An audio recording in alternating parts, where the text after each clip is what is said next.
I be flying like a falcon. All white like a. In a minute, I'm back to the door. Her Lord, I got status up. In a minute, can't waste no time. In a minute, can't waste no time. In a minute, I'm back to the door. Her Lord, I got status up. Give me a minute, my time is slow. I'm Sacramento, I'm shooting like box. Every day, it's like in the hot box.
Yeah. Man, salute, man. Shout out to everybody tuning in, man. Y'all hit that like button, hit that share button, hit that subscribe button. You dig, man. Top of the night. We gonna run it up.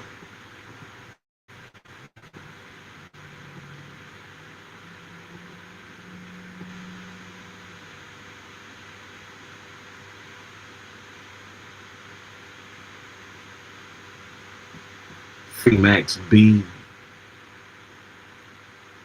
Max B free. We got LeBron James returning back to the NBA. We got LeBron James returning back to the NBA. Big U Son update. Big U Son update. We also got the Chicago mother who was viciously attacked by a mob of kids walking their kids home from school. Very out of line, very out of pocket.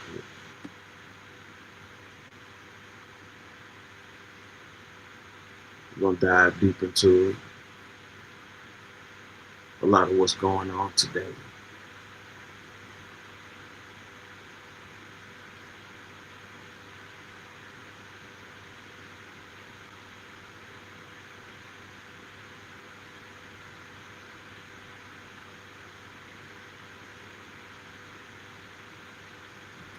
All right, let's get into it though, man.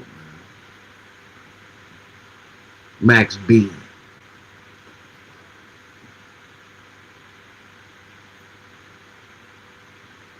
Let's talk about LeBron first. Let's go to LeBron return. Let's get to LeBron return. The Max B situation might take on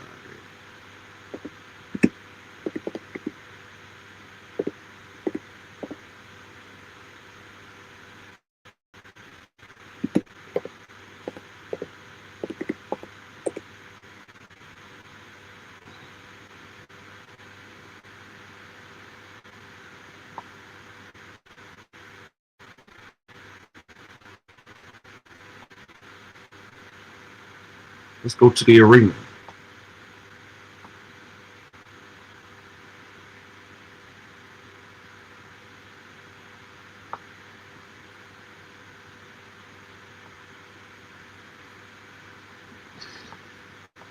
Let's go to the arena. Subscribe to the arena. LeBron James is coming back to take it.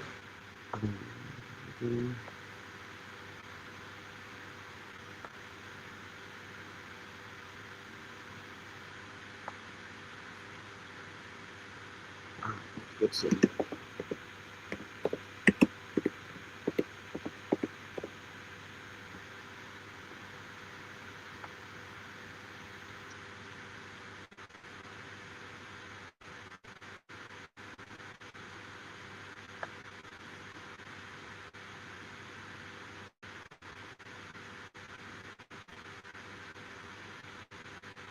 All right, here we go. The arena, LeBron James is still doing the unthinkable.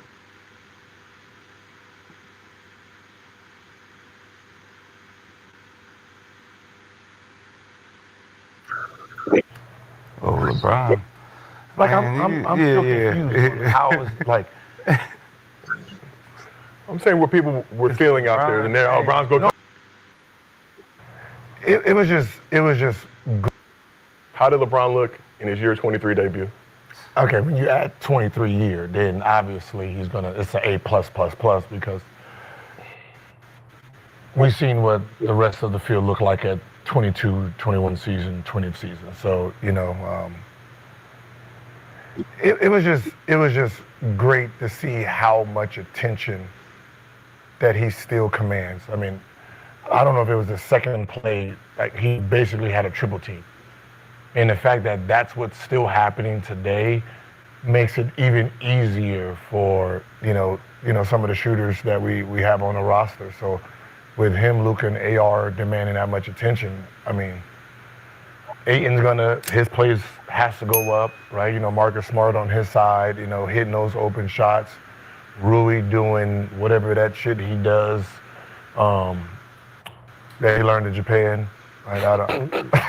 Like I'm just saying, like it's very outdated basketball. Like some of his post moves is like from the '80s, right? It looks like he has no American training. Turn around and Like just turn around, just like it's real. It ain't no fake. It's like real.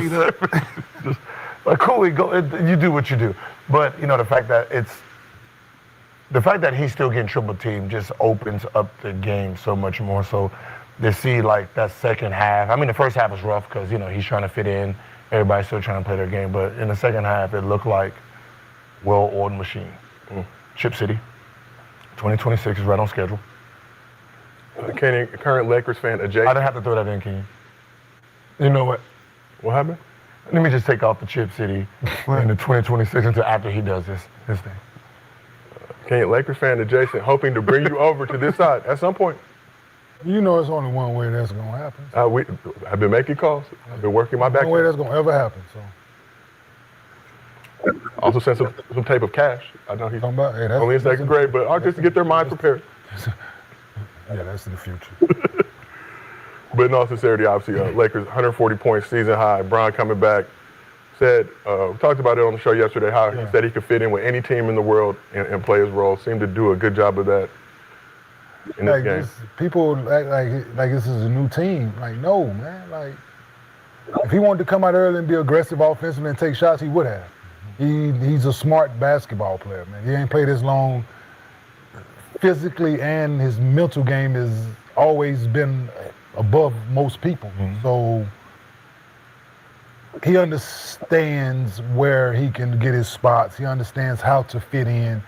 Like Gil's point he made yesterday, like he's played on the Olympic team, so being in that surrounding where you have to dumb your game down, but then turn it on when they need you, he's able to do that. So yesterday wasn't a surprise him to come out and be the facilitator that he was, have double-digit assists in the first game, and let the offense come. Just let his scoring come, rather. Salute shout to everybody tuning in. As you can see, LeBron James get positive criticism on his return back. I believe he had 11 points, 12 assists, and so on and so on. LeBron James, by far, individually, the greatest player, played the game of basketball. Not even a debate. Subscribe to The Arena. This is The Arena. LeBron James is still doing the unthinkable. Still being like, it's a misconception when people tell you to be aggressive offensive, they think you have to shoot it every time, right? You can be aggressive to be a playmaker. And I think him being aggressive to be a playmaker, getting to his spots, the choosing to pass in those spots with guys cutting and open looks and things like that. Yeah, so he getting his spot still. So he was being aggressive, but he's being aggressive to be a playmaker and not a scorer. Yeah. The scoring to come, right? Because like Gil said, they playing Utah, they dumb. They got their triple team to man this first game back. Like they stupid. So he picked the right game to come back, like I said yesterday. Yeah. Right? He picked the right game to come back. He wasn't gonna come back against OKC or nobody like that. That'd be Houston and no shit like that. Like, nah, that's not smart. Yeah. Right? You coming back against a lesser team that gave up 140 points. Shit. So played the Jazz Tuesday, also played the Jazz again on Sunday. Bron could have came back for that game. I'm sure he wanted to get his lungs acclimated before he has to go to the musty Salt Lake City area and play a game on the road. Absolutely. But Swag, you're looking at that. Bron, 7 field goal attempts, 30 minutes. Like Kenyon said, was out there looking for his teammates. Man. 6 dimes in the fourth quarter in like a 3-minute stretch of the game.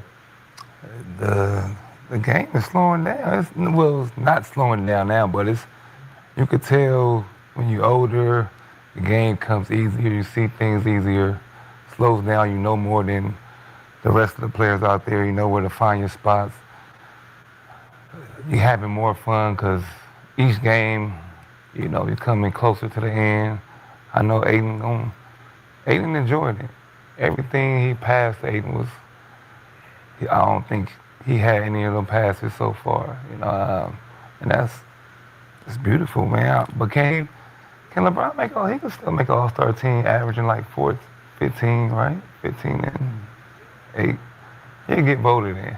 Well, it's LeBron James. I'm about to say. If he keep playing like this, he'll play James. 3 more years. They don't put him on the All-Star game in Los Angeles, trust me. You're going to have 3 years. Life will find a It'll way. be a down year for the All-Star game again. 3 people? Getting 3? Two. What the fuck is you talking about? Austin? If we number No. 1 or 2, they'll throw Austin in there, but Yeah. it's 2, guaranteed. 2. Guaranteed 2. With or without him is 2, but with 2. Still true. This is his best year to make it Yeah. because it's in LA. Who? Also, Him and Daddy. Yeah, Papa Some billboards up there right at that's- All-Star weekend and force people to look up there like, yeah, you know what, Austin, yeah, let's get him. I feel like The All-Star game going to be in L.A. Got the All-Star game in L.A. LeBron James, you get 23. Last year he was second all-team, so that's still top ranking in the league. Anytime you're an all-team player, it's not even funny how talented and the greatness of the game of basketball this guy is. The fact that people trying to sabotage his career and legacy and name, with just, pure hate without appreciating that you'll never see this again. Never see this again. I have, the blessing to see this several times, close up, whether it be courtside, or a few rows back, you know what I'm saying? And, on TV, man, LeBron James, undeniably, the greatest when it comes to that basketball. Subscribe to the arena. This is the arena. Subscribe to the arena. LeBron James is still doing the unthinkable. no problem getting the fan vote. Obviously, it is what it is with that other 50% coming from elsewhere, but we know Luka's in. You think LeBron pretty much good to go? Good. What do you think about LeBron? Only 7 field goal attempts, serving as a role He was facilitator. Bronny James for a little bit. I had to ask the question that, because he subbed in for Bronny, did he take Bronny powers? And if that's the case, can you put Bronny in to see if he was going to do what his daddy do? But he turned it on in the second half. Man, you gotta let the game come to you, man. No, you don't. You don't have At that age, yes. You gotta run up and down a couple times.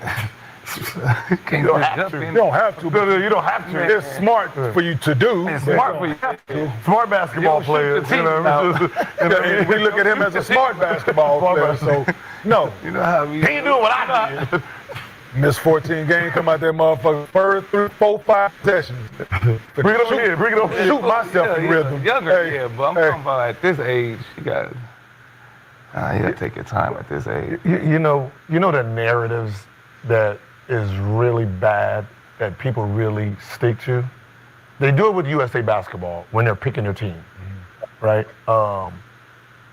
They always ask that question. We're gonna pick guys that fits our team, Yeah. right? So they're just, we don't know if he'll fit in.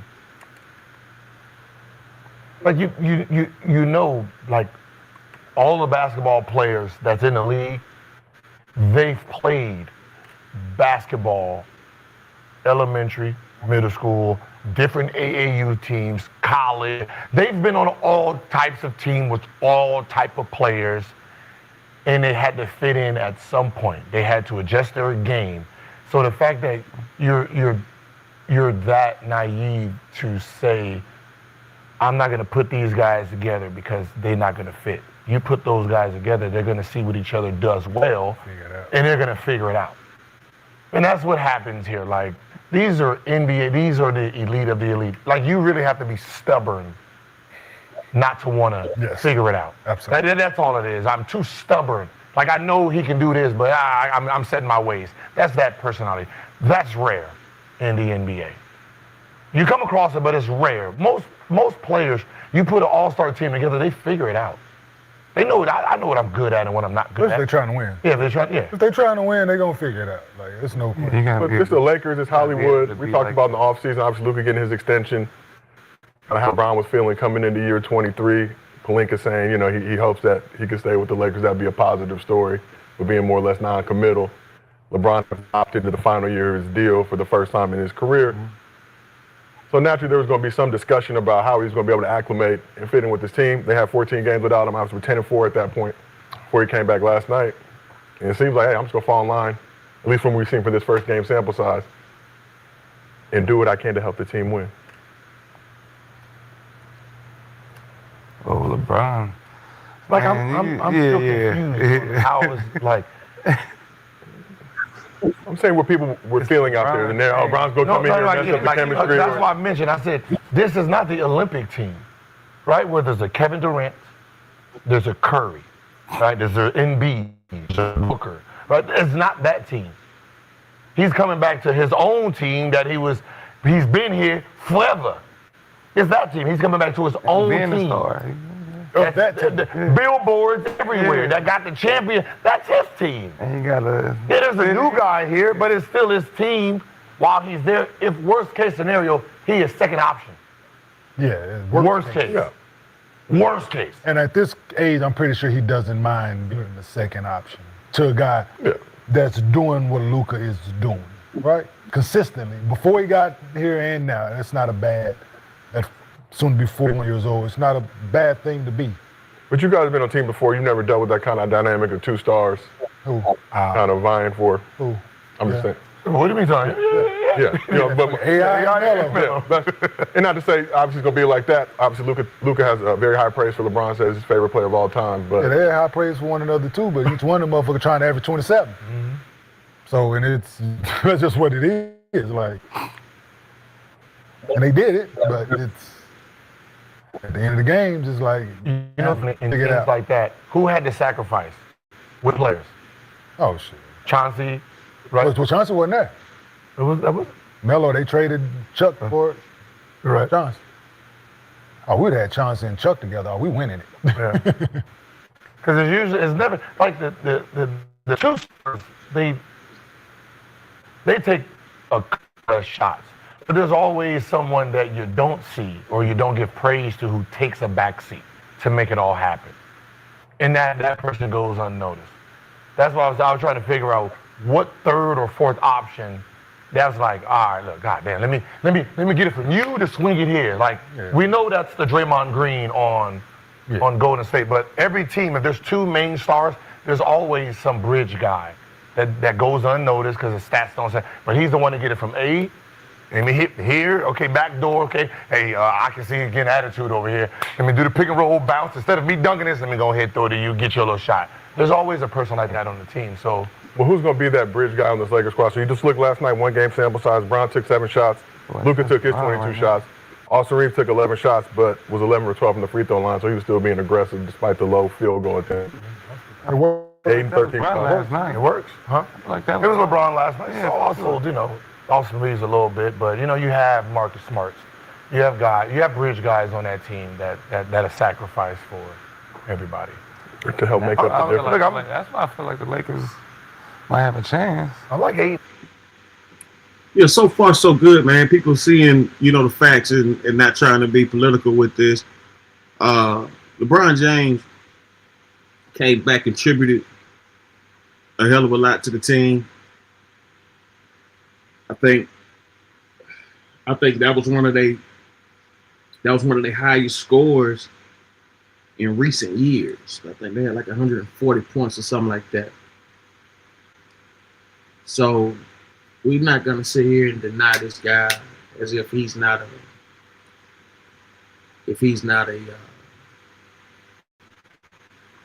importance or he's not a major factor.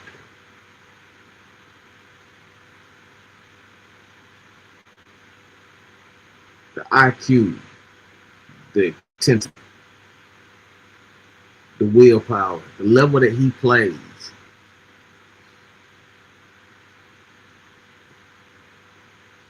Let's stop it. Let's stop it. Let's stop it. The level he played.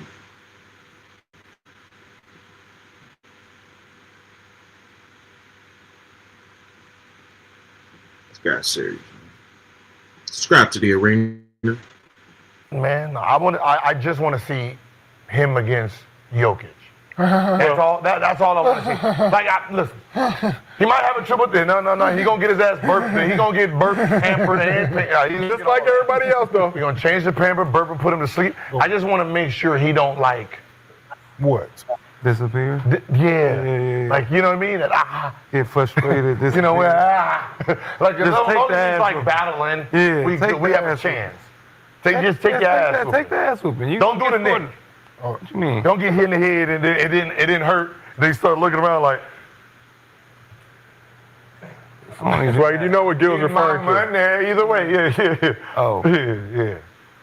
Did As that long as you happen? don't nick it. You know, we good. We have a chance. Disrespecting me a lot. Well, you better not. Well, you better not do what the counterparts across the town tried to do. Tell you that shit right now. Go out there and play that man one-on-one. I bet they won't do that shit again. Get the 55 piece. Hey, oh yeah, we're gonna play him one-on-one. Now you better, like the first game that JJ got the job, y'all better throw on him. Yeah. DeAndre Ayton gonna need some help. You know what I've tell you learned? that shit. You know I've learned through It's gotta be aggressive with Who? Joker. Okay, be aggressive. Okay. Dude, and with, Double nickel. You gotta get under their skin. Double nickel. You think you can get under that man's skin? you know, the nigga who gonna speak English. Yeah, you think he's gonna bother him? You think he's gonna bother him? Lakers did it before. If you back don't in the day. physically, Back in to the who? day, before. I'm just Did it saying, to who? He was still the same. Did it to who? No. Say it. This was a Say the different. name. This was a different Joker. Say the name. Did it to who? No. Say it. You know what? So we know what happened after that. When everybody did that narrative and said he got stopped by didn't Dwight say he got Howard. stopped. He got shut down by Dwight Howard. He did. Right in 2020. Who did? It is 2025. Who did? Right? Think about it. It's 2025. Y'all had In White those House, 5 JaVale years, McGee, what did and you do? motherfucking Anthony Davis. So Nobody don't start does that that. shit. But when we put Dwight in, No, what I'm saying is, No, Dwight's a four-time defensive player of the year. He should play well, good defense against Nicola. during a global pandemic, that Dwight Howard match, right, where Dwight Howard was doing all he was doing. You got to remember who Dwight was, right? You're talking about a defensive stopper. But That was at that time, he wasn't. 2022. He was in and out the NBA though. 2020, right? Was that? That man won 3 MVPs since then, and no more 2 Dwight Howard. runner-ups. Ain't no more Dwight Howard than What I'm saying is, since He that going against time, Gobert in the and next fucking- 5 years, he won Hold 3 on. MVPs. Hold on. He going against who? Who you just say? Go Bird. How many defense player years he got? 4. So what are you saying? He's skinny as fuck. But though. it don't matter. He got 4 defensive player of the year. He's supposed to be the defensive player Who's stopper. gonna play? But he's not playing hard though. Who ain't playing He's not playing tough. I get what you're That's saying. what I'm saying. Nobody's playing tough. That on him. matchup pissed him off so much. In the next 5 years, it's 3 MVPs and 2 runner-ups. That He matchup. could have had 5 MVPs in 5 years. Should have 4. Nobody's getting He it. should at least have 4 MVPs. Nobody That's how have pissed 4. off he was about that series. That's what he's done since he got stopped. Nobody's getting into it. What I'm saying is, And it just wasn't Dwight neither, though. Y'all had Dwight, JaVale, and Anthony Davis. And Anthony. Y'all had motherfucking 3 Hall of Fame bigs, well, not Hall of Fame, 2 Hall of Fame bigs and another shot blocker. But nobody- Anthony Davis, as you know, Very active shot blocker, JaVale McGee. And usually they had JaVale, On the had weak Dwight side. and AD at the same time. And you got and you put one, you put AD on him and let the other dude weak Dwight side. name him. So it's And now what else bigs? it's like when we used to do me and Marcus Camby, goddammit. Yeah, I got him, MC. Guess what? Come clean this shit up. Yeah, they pulled that. That yours, Detroit Pistons. Yeah, clean You it got up. Ken Wallace, Rasheed Cheat Wallace, on and then it. you got Tayshaun Thank Prince you. back there doing what he's doing. So who's doing that now? Ain't nobody. Thank you. Okay. Get it? But you act like Rudy don't have a defense player. Yeah, he's supposed to be defense slap in this league. But he's not built like Dwight Howard. But Dwight was, we all knew what Dwight was made of. Like there ain't no secret. But that's what I'm saying. He So French. if Dwight, if he would have got the best of Hey, Dwight, get it to if you. he would have got the best of Dwight, then it would have been. You better watch your mouth. Who? He's French. Yeah. right? We embrace all countries here in Gills. We represent them But underdog. they're nice people. That's what I'm saying. They're They're too friendly. Yeah. Okay. We. Yeah. He wanna, But Nicola for him is taking shit down there. Crunkets. him. Crunkets. Is it crunkets? Crumpets. Man, look, I believe. I mean, sometimes when somebody I like got crumpets red in the eyes, there ain't really much you can do about it, okay? He got beat but up. I'm saying, He I'm got not beat saying up in the he gonna playoffs. stop. I don't give a fuck. You bring You gonna- Dwight. you- You can bring Dwight back all you want right now. I guarantee you, he will go out there and say, "Hey, And this ain't about no win. Yeah. I'm 70. Yes. I'm going for Thank 70. you. Thank This ain't about no win. Go for 70. Kill me all day. 70. Oh, he will. Man, people are soft, bro. They let him bring the ball up, do whatever he want. He stand there, do this shit in front They of don't let him do it. I feel like they're trying to stop him. They're They're doing this shit by the ball, just ball in your face. He like this. Nick, Kicking people off, man. That shit Nick, you been in that soft. locker room before. You been, hey, when they go on that motherfucking board and they write that shit up on the board, right? I guarantee the first like 7 things that they put up that motherfucker has something to do with number 15. Oh, I know. It's going to be, but I'm just saying, people, they ain't going to get into them. Like, Yeah, I'm pretty sure they tell. Frank White, salute, man. Shout out to everybody tuning in right now. We watching The Arena. This is a review on The Arena. Subscribe to The Arena. LeBron James still doing the unthinkable. LeBron James returning back to the Lakers after a sciatica injury. LeBron, 23rd year. 23rd year, the longest active player to ever play the game of NBA. 23 years straight. 23 years straight. Countless amount of All-Star games, countless amount of MVP, countless amount of rings, countless amount of rankings. Number 1. I believe right now he's going for the assist. He's going for number 2 on the assist. He's going for number 2 on the assist. I think John Stockton's number 1, 17,000+ assists. Unreal. That goes to show you the effect of Karl Malone. If you look at Karl Malone, that's how he's so high on the point scoring ranking, because he had John Stockton. And that's how John Stockton made it to number 1 on the assist. That's how John Stockton made it to number 1 on the assist through Karl Malone, the mailman. Yeah. You do that as well.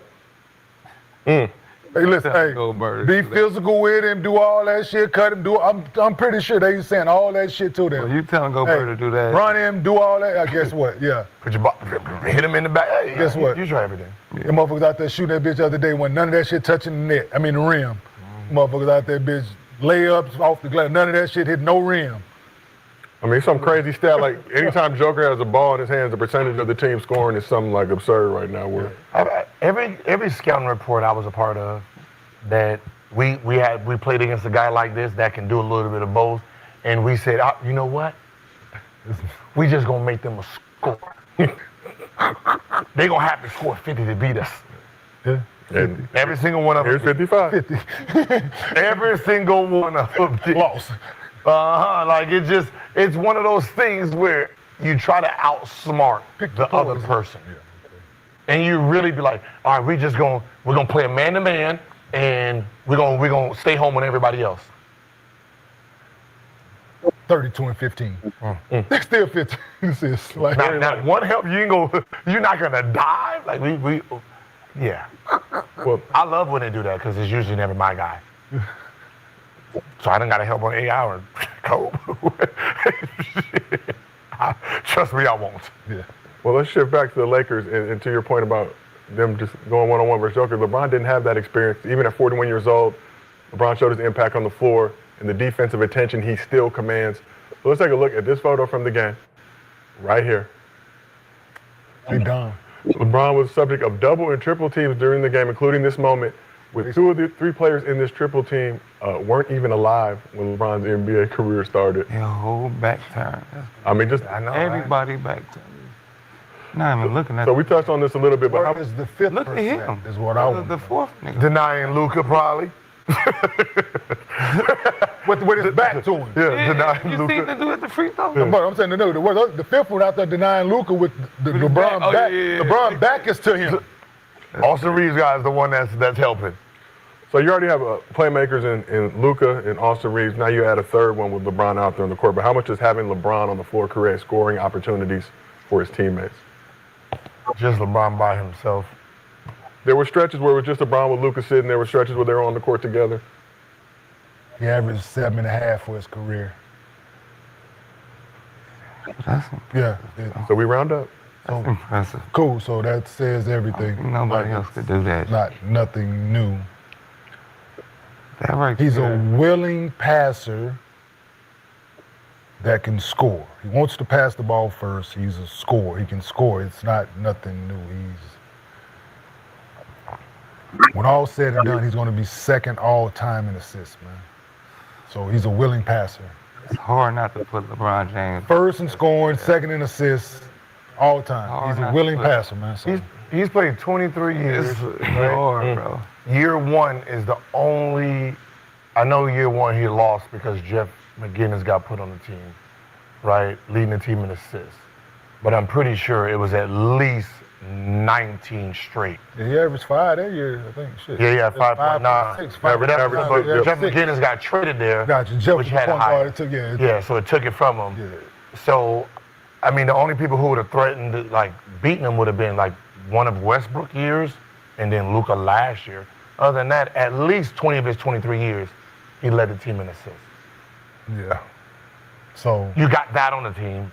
Then you have a Luka on the team, right? So if these guys don't look like Utah look, yeah. where I don't care what the color of your skin is, you should be just a dead, flat-out shooter. You shouldn't want to do nothing else because it's easy. These guys got. Yeah, the game of basketball has definitely changed. Steph Curry's revolutionized basketball to where it's more of a shooting contest.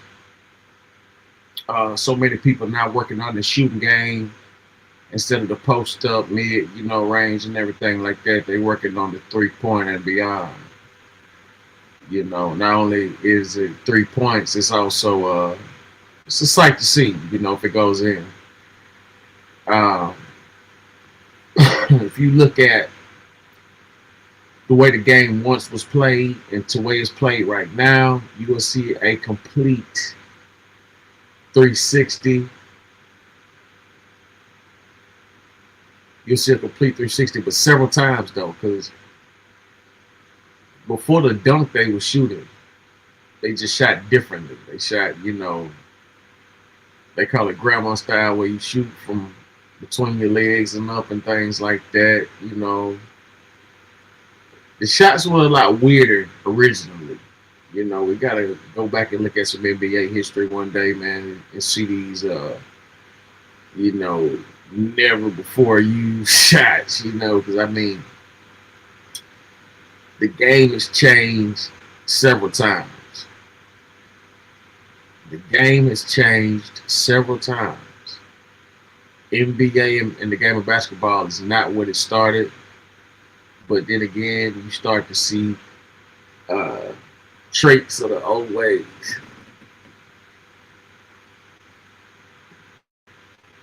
To command all this attention, all you have to do every day, take 300 shots, and you will be a gold mine.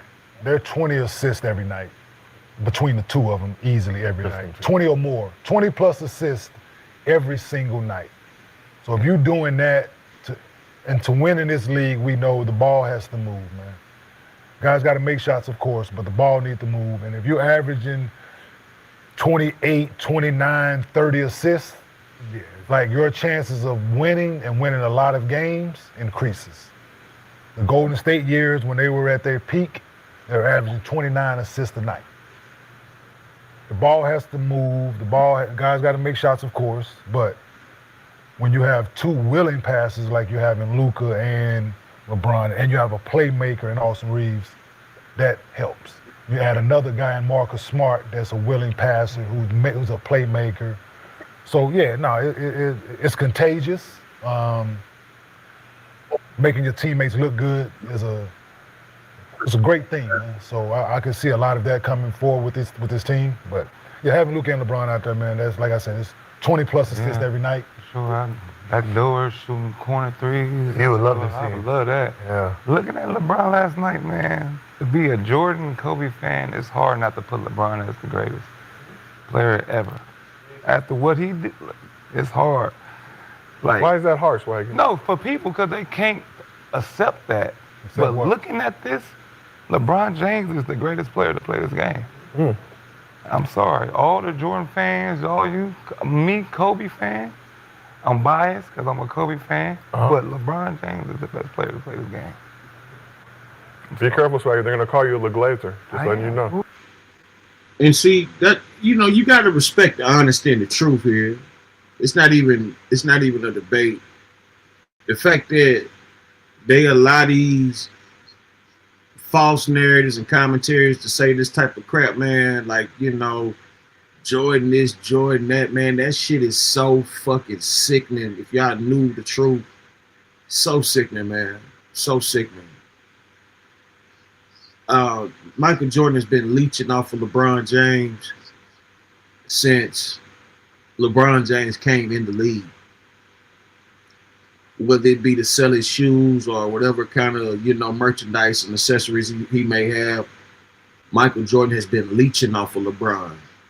LeBron dominated Michael Jordan at 17 years old at one of his locations at his pickup games or whatever. And it was grown men. It wasn't no kid play or nothing like that. When LeBron James came in, Michael Jordan retired. So this is not a game or some type of joke or nothing like that. Michael Jordan retired when LeBron James came in. Not that he didn't have no more in the tank, it's because Kobe Bryant was already punking him. Kobe Bryant, people don't remember this. Kobe Bryant was told to stand down, let Michael Jordan have his moment at the All-Star game. Kobe Bryant said, no way. Kobe Bryant said, no way. So Michael Jordan didn't take the risk of being humiliated like that again. He didn't take the risk of it because he knows. He knew LeBron was coming. He knew this. Nick Young, man, I'm glad you said that. I'm glad everybody can say the truth. Nothing wrong with telling the truth. We got to stop these lies. Who gave him boy that one? Y'all gonna clip this? Y'all clip it just to have it in just archive. I know who you are. I know. But you know what's so funny? It's you can't. Sometimes the problem is you can be. I can have my favorite players and still recognize. Yeah. Great. Like, you know what I mean? Like, it's not like our favorite player got to go out like this. Right? He got hurt. Achilles went down, started getting injured at the end, so he didn't get to live to do this in his career. Right? He got hurt at the end, had to retire early. Right? Our last memory, we gonna call it the greatest last game of somebody's career. Like, you know what I mean? So I don't think people like if you say it out loud, people who don't like him get mad, but they can't say that their best player looked like this at the end of his career. Right? They can't say their best player started off at this age at the beginning of his career. Even if you're a Jordan fan, right? You talking about he was 22 when he did this. He was 22 when he came into the league, right? Not 18 averaging 20. Oh. So there's things like, but at the end of the day, they all bring some type of greatness that you can't mimic. You can fight for, you can, but it's still part of greatness. So people make the argument. So I was in Dallas over the weekend. Tell my mom happy birthday. My mom's birthday was Sunday, so I was in Dallas seeing my mom. Right.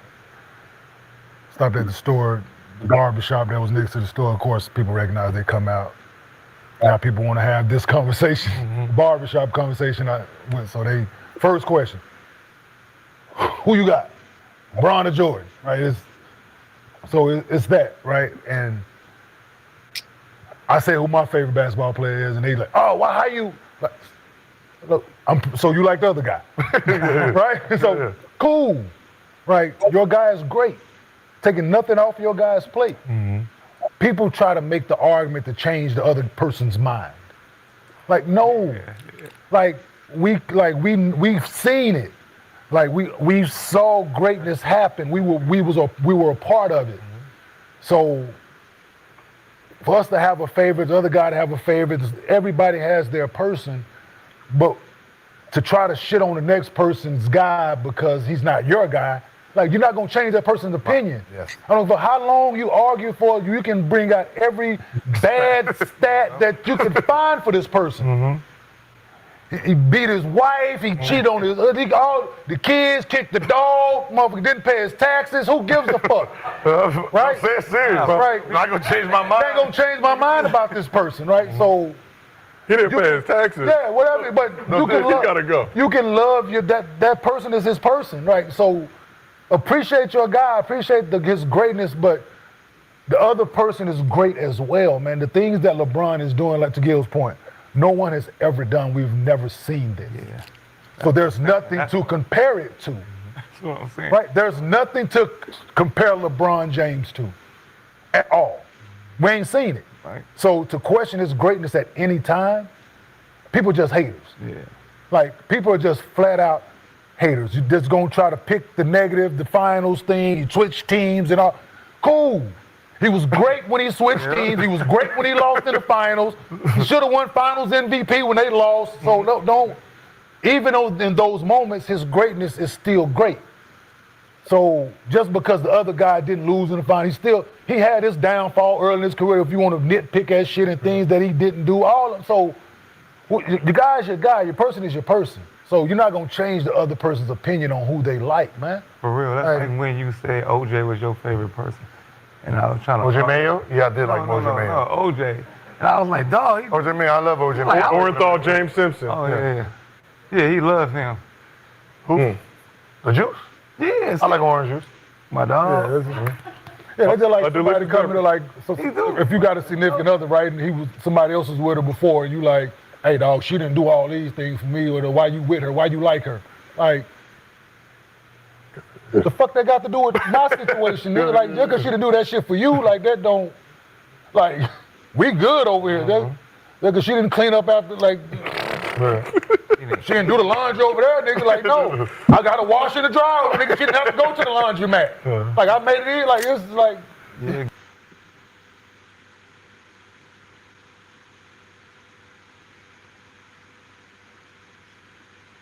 You know, they kept it real on this one, you know what I'm saying? And this is what I respect about Gil Arena's show. It's not Nike ran or nothing like that, where they gotta, you know, just force this Michael Jordan bullshit. You know, Michael Jordan was cool in his day and things like that, but you can't compare him to these new dudes, man. It's not even funny. There's so many guys that were better than Michael Jordan, but they force you into this brainwashed collusion and delusion to believe that he was just the greatest to ever play, and it's just not true. Sorry. It's just not true. It's a gang of players playing right now better than this dude, man.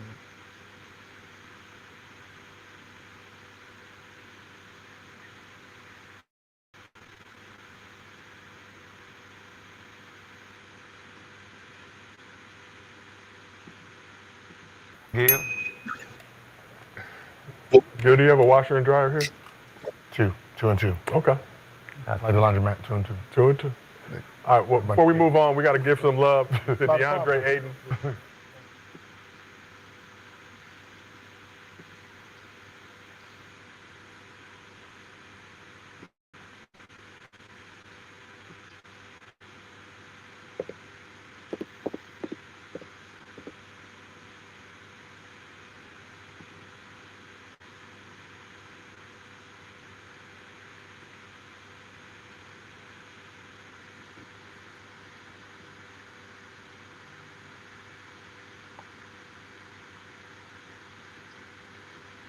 You can see, man. It's not a game.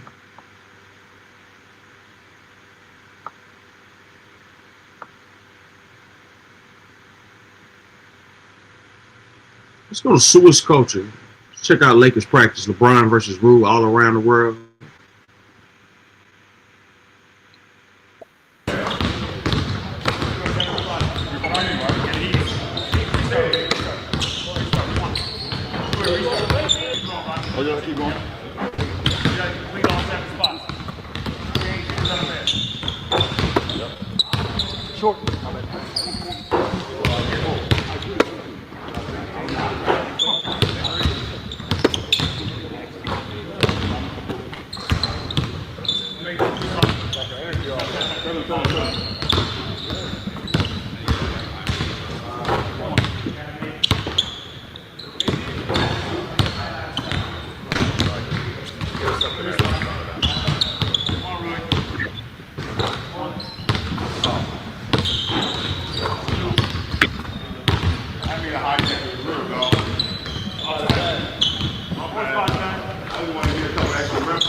A lot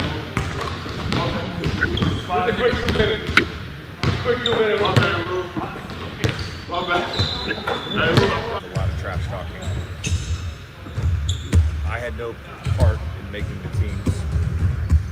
I just feel like the Luka Ty pairing and the Bo Jake pairing were a little unfair.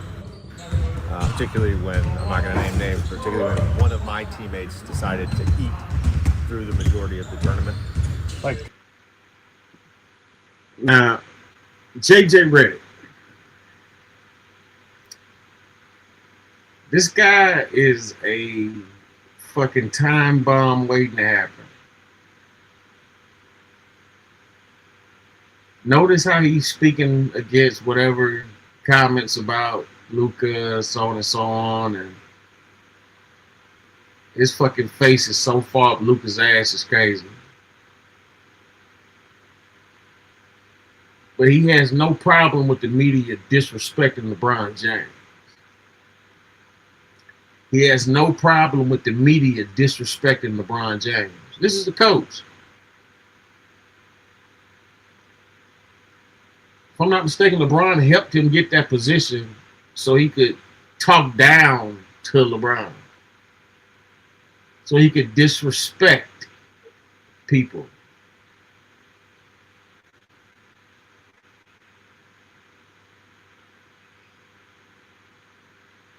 Now, JJ Redick needs an attitude adjustment, no doubt about it. His attitude is 100% trash. It's been trash for quite some time. Let's check him out this year. Let's see how this year goes.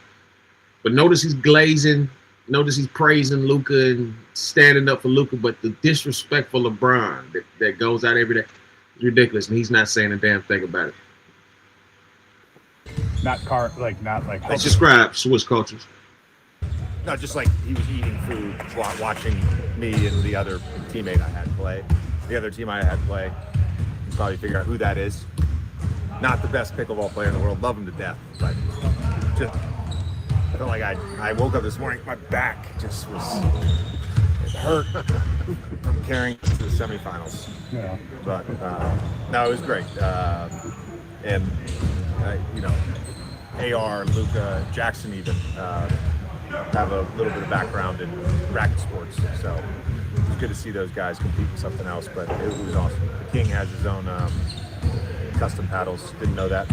Found that out yesterday. So, a lot of good stuff. How is LeBron at pickleball? Yeah, that's the same team play. I like it. I can't answer that. Sure, he took that well. Health-wise, are you guys good for tomorrow? Yeah, the only thing that popped up, DA has an illness today. Doctor recommended that he stayed away from the team, so he'll meet us on the plane, but he was out of practice, but everybody else good to go. You had the pickleball tournament. It's really rare to get this much time in between games. Once the season starts. How do you feel like the group benefited from this week, from the past few days? Hey, we got through this week without wanting to kill each other. So that was good. Just like a pickleball tournament? Yeah, I mean, no, I think sometimes, like, I lived it as a player. When you have these stretches, when you're competing against each other, it just naturally gets a little chippy. We've had a couple chippy practices this week, which I view as like a really good thing. And it can also get a little monotonous. And so using yesterday as like individual work in the morning, they had an NBPA awareness meeting for an hour change. It was a really good opportunity for us to just have some fun together. I'd give yesterday an A.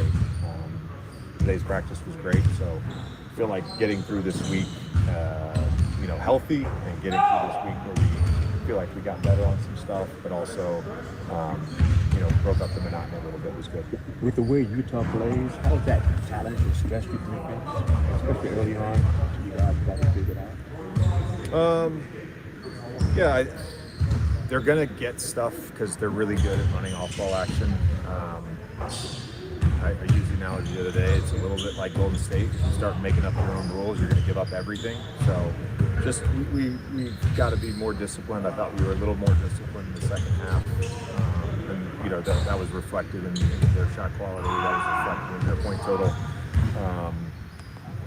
We're going to tweak some things in our coverage, our game plan coverage, but overall, it's just being disciplined in our off-ball action. That's the biggest stress point. Did you like from Adu last night in his first G League game? Yeah, he just looked comfortable. I liked his ball pressure. I thought defensively, he was in a stance a lot, which you got guys that are 8 years in that have a hard time getting in the stance. And I think defensive possession for him to do that, in his first extended period, he was really good. The athleticism obviously tops. Thought some of the stampede drives were really good. Just attacking and getting to the foul line. So overall, really pleased with how he played. You rolled TV pundit hat back on for a second, and what do you think Chris Paul's legacy will be in this game? It'll be whatever people decide it is. I'm not going to craft the narrative. I just know him as a human being and a teammate and a brother. And the arc of our relationship is very interesting, from going for a decade plus of quite literally hating each other to feeling like he's a part of my family, and getting to watch him evolve as a player, as a competitor, as a leader in the later stages, particularly after I retired, has been actually really fun for me. It's, I think, rare that you see guys who have accomplished as much as he's accomplished to grow in the ways that he grew, both as a player and a person. And we used to talk about this with the Clippers all the time, like squeezing the juice out of a possession, and he was the master of that. He squeezed the juice out of every possession, and that's like the micro version of him. Is just manipulating the game, thinking the game, squeezing the juice out of every possession. He squeezed the juice out of his career. He's done that for over 2 decades, and it's remarkable for a player his size to be able to compete at that level for so long and so consistently. The game will miss him. I'll say that. The game will miss him, and I'm sure we'll have some amazing opportunities in retirement. Was there an on-court player moment? Say LeBron squeezing the juice. Listen, y'all gotta hear these backhand compliments. You gotta listen to what people are saying. It's a lot of backhand compliments with this. LeBron is squeezing the juice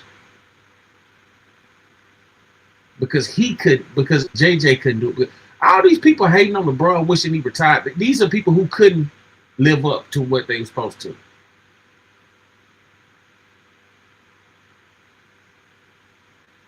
I've yet to hear any bona fide NBA champion speak on LeBron playing. It's always the ringless. It's always the hater, wisher was guys, things of that nature, man.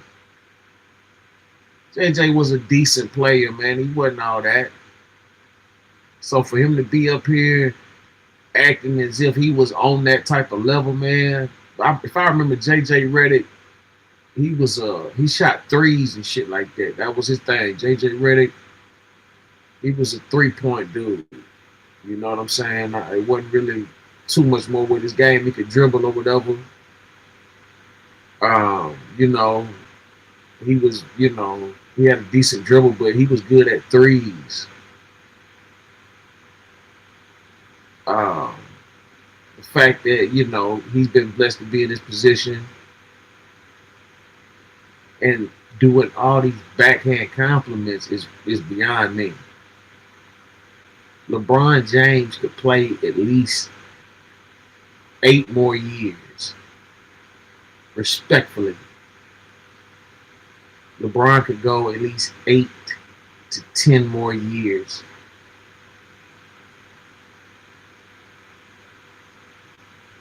I say he's done at 25, but he might do the Kobe tribute for the Lakers and leave 24 years or whatever. But you got to understand, these records and everything like that, he must leave his mark. These are the people who are hating LeBron and saying All this, he's squeezing, all this old bullshit, man. That's bullshit. That's bullshit. These are all people who couldn't do it. JJ, your career was over like 5 years into the league.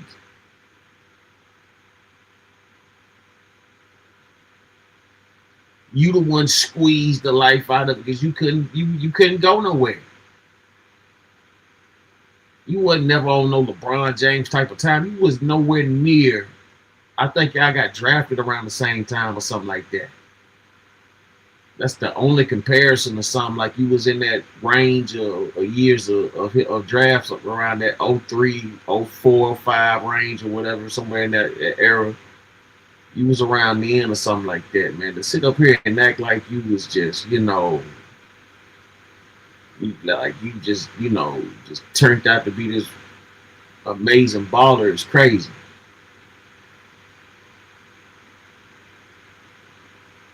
The disrespect towards LeBron James is ridiculous. The fact that you guys are even making these bogus, hypocritical insertions is asinine, and this is poison. It's poisonous. It's poisonous. It's poisonous material.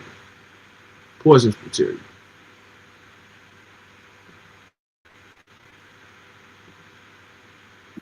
In your time with him, that stands out. My rookie year, I was in a suit, and this is when we hated each other. And he came over during a dead ball. He was in the left corner, and I was behind the bench. And he goes, "Yeah, this is a lot different from college, isn't it, JJ?" And I said, "I fucking hate that guy." That tracks. Why did he pick you out? ACC. Yeah. Okay, but We had our battles, but no, he when I was his teammate, the thing that I loved the most was our nonverbal synergy, and it's hard to capture that in like a single play or a single moment. But I always talk about teams feeling like an organism that function together, and when a team is really functioning together, there's connective tissue to that. And I don't think there was a player that I played with that I felt more of a connective tissue than Chris Paul. Tracy, I'm glad you brought up that Chris Paul story. It's like you being a former player, how much do you use that? Chris Paul, retirement.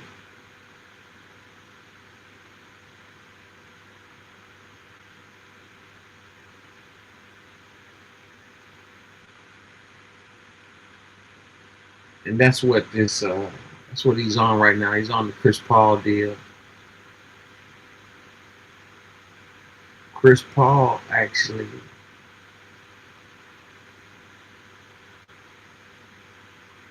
was a better player all around than JJ Redick.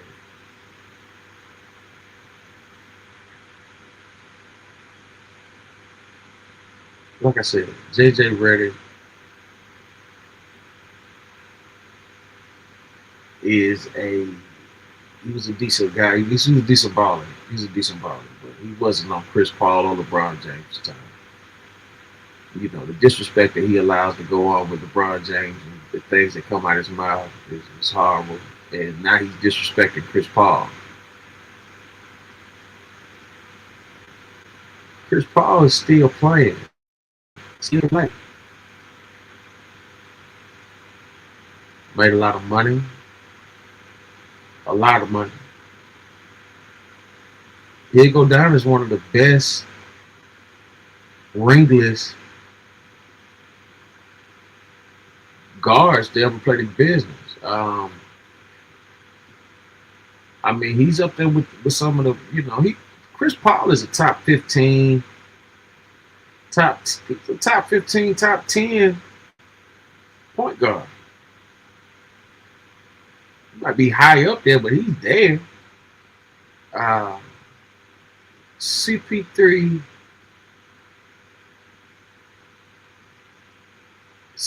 can ball, man. Like, he can ball. I got a story about CP3. I got a story about it.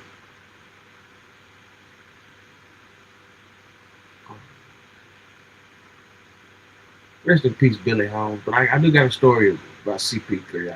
That'll come out. I got the footage also.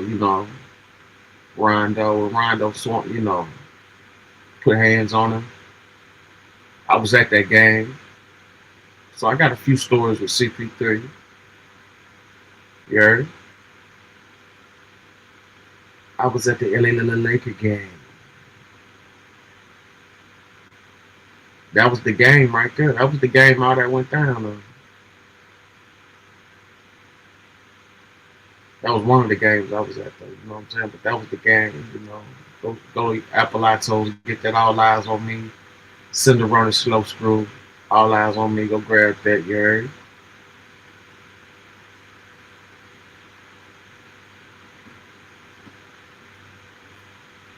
Top shots. What it do?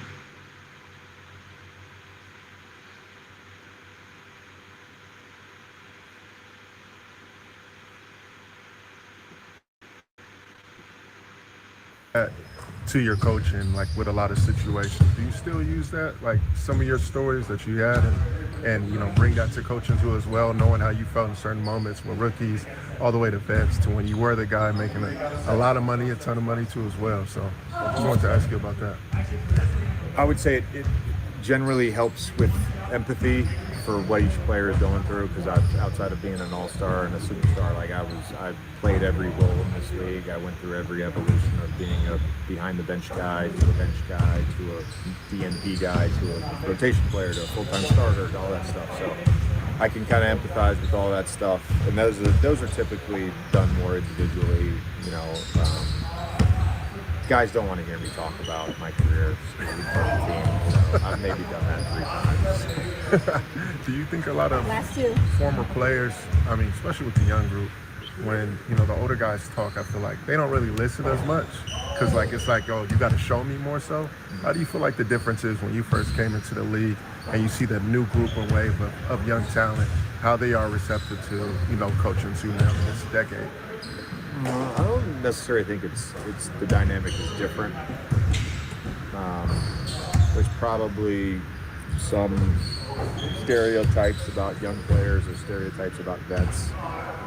My experience, and I've been lucky, I've been on a lot of very functional, high-achieving teams.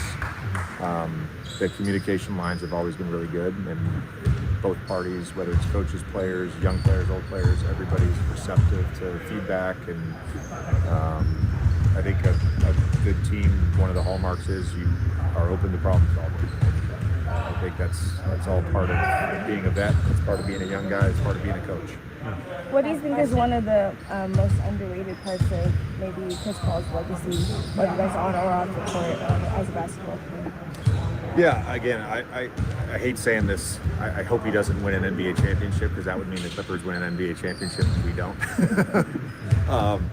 But to me, he's the ultimate winner. And I have said this. There's a guy that works in the NBA that I've known for almost 20 years now, and we talk about this all the time. There's guys that have won championships that I wouldn't say are winning players, and there's guys that have never won a championship that to me are the ultimate winners, and that's who Chris Paul is. He's the ultimate winner.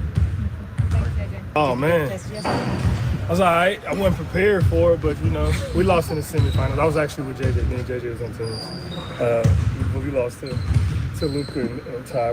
We should have beat them, but we kind of lost focus. It was late in the day. So we was ready to go home.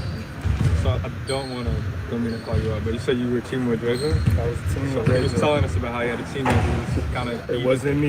It was 3 of us. I ain't going to mention another one. I'm going to mention another one. So, it wasn't me. I was holding my own. So. That's your first time playing pickleball? No, it's not my first time. I don't play... I rather play actual tennis than pickleball. Really? But it's not my first time. I don't play it at all. Are you as competitive and stuff like that as you are on the basketball? Sure, and that's the problem. So I had to kind of go easy.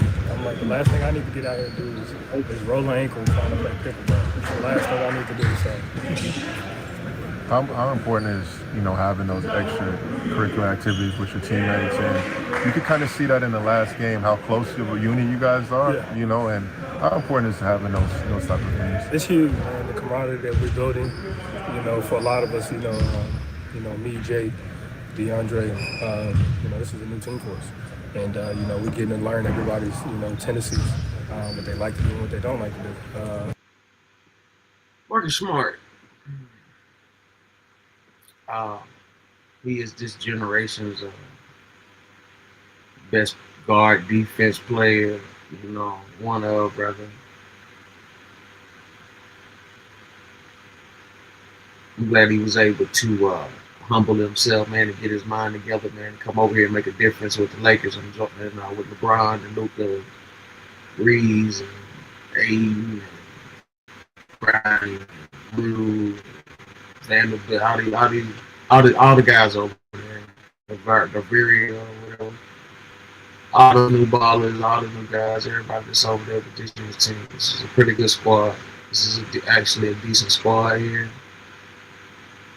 Marcus Smart has been going out there showing that he is a great guard, a great defensive guard, and he's been hitting the long range shots. He's getting himself together, and he's just warming up. Like he's not even playing as hard as yet. And that takes time. And we spend a lot of time on the court, but a lot of that is, in the structure where, we got to be, professional, locked in. You don't really get to, really sense and feel people out. Whereas, when you get to go play pickleball and stuff like that, you get to laugh a little bit more, people let their guards down, open up a little bit more about their life, and you get to learn a lot more about it. Jake was talking the other day about how your quote about the toughest team set the rules, especially how that applies to defense.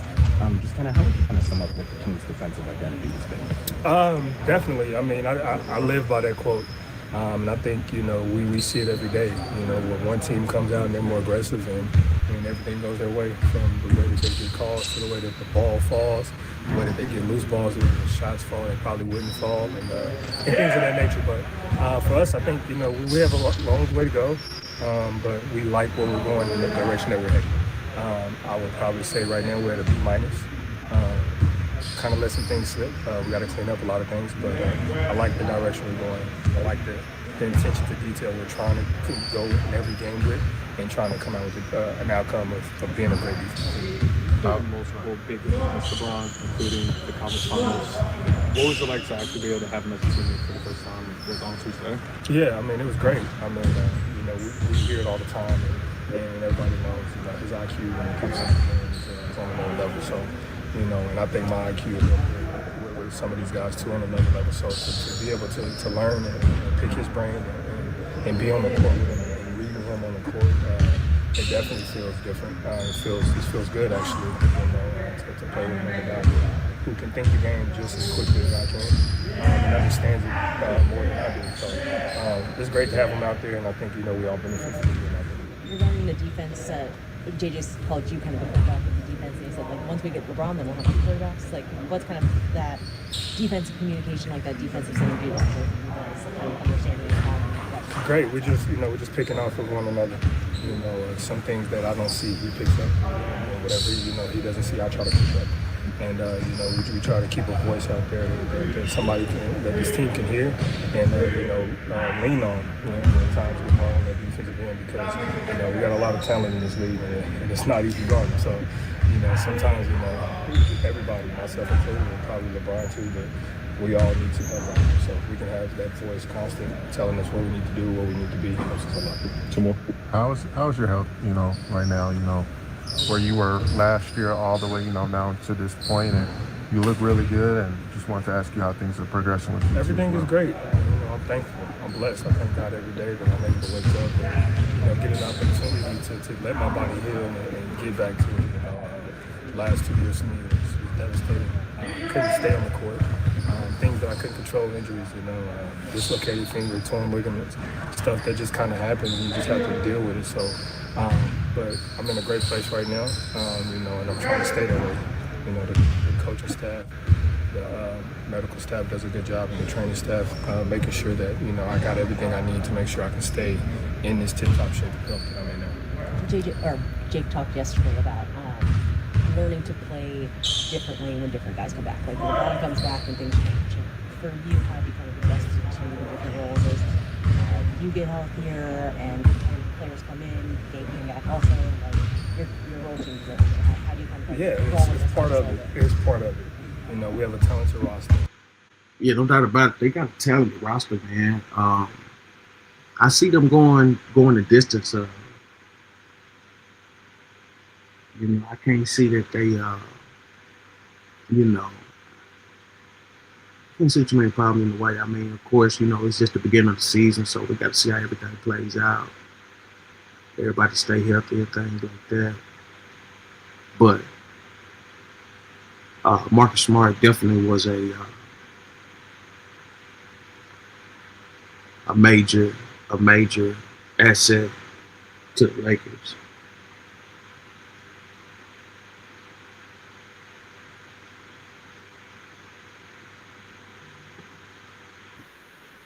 And I got another quote for y'all. I like to call myself a Terminator. That's not one thing I do great, but I do everything very well, and I'm very adaptable, and you can put me in any situation. And I think that's what we have to do, and I think Deck has been doing a really good job at that as well. Things are going to change. People come back, people get hurt, people have great games, people have bad games. You have to adjust to whatever the game is calling for. Cool. Thanks, Marcus. Appreciate it. Thank you, guys. How was your pickleball game? It was not the greatest start for us, unfortunately. We were knocked out pretty early, but it was fun to get together with the guys and the staff and have some time with the court. Have you played pickleball before? Never. That was my first time. Any racket sport? I played tennis when I was a little younger. Dabbled with a little bit of paddle, how we call it. You've heard of this? I mean, Oh, I've heard of this, right? Yeah. Dabbled a little bit. You ever heard of it? It's like a racquetball, pickleball blend. It's intense. It's a little faster pace. Never heard of this. Really? No, Wow.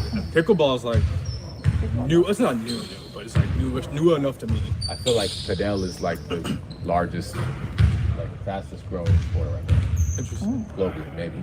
Don't quote me. Don't quote me. It took over pickleball. Really? I feel like it's just one thing after another. We find something else entertaining.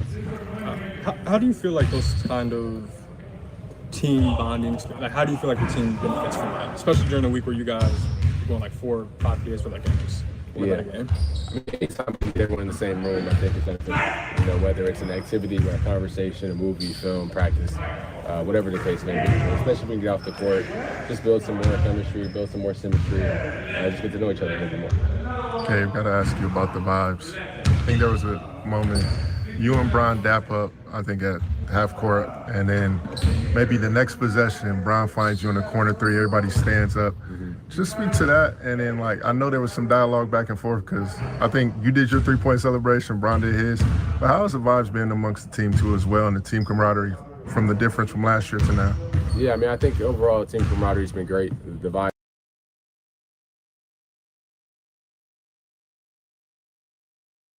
are high. I think I mentioned that before, but guys are just enjoying each other, and obviously winning helps with that, and we make a run. And like I mentioned time and time again, guys have been celebrating each other. So that was a moment where we were, I was celebrating his pass, he was celebrating the main 3, the bench got involved, we had some fun. It was a good run in that third quarter. How did you make it physically out of that game, like when you first came back? Oh, I feel great. Yeah, I feel great. It was good. They managed my minutes well. The game went well for me. Body's going well. Gotta ask you about AJ Williams and you, 2 Santa Barbara reps, really cooking up. AJ Mitchell? Yeah, sorry. My bad. You good? AJ Mitchell, yeah, sorry about that. But you and AJ Mitchell, Santa Barbara coming from there, Big West, a place that doesn't get the credit it deserves in terms of building a product and players. But how do you feel seeing y'all two, really succeed in the NBA? Yeah, I mean, it's been great to see how he's been performing. Obviously he's had a great start to the year. He had a good year last year as well, but obviously he's gotten some more opportunity this year and he's been taking advantage of it. Hopefully he doesn't play that good against us, but I mean, I wish him the best, and obviously he's been playing well, so happy for him. Gabe, you've been an all-ball guard scoring, in the past. This team has a lot of playmaking already, kind of filled at the top with Luka, LeBron, and AR. How do you still stay in offensive rhythm? You're kind of playing more, off the ball in your units. I just try to do my job. I try not to worry about rhythm and all that, and just try to go out there and do my job and put my best foot forward for my guys. You guys had a PA meeting. Were you involved in terms of leading that too with the PA? Since I know you have, your background with the PA now, but how was that? I tried to do a little bit, but they kind of just they took care of that meeting for the most part. You know what I mean? It's one of the ones every team has to go through. We check our boxes and go over some things, but it was always good to see people from the PA and get us in front of them and have some conversations and some dialogue. So it was positive. Awesome. Thank you, guys.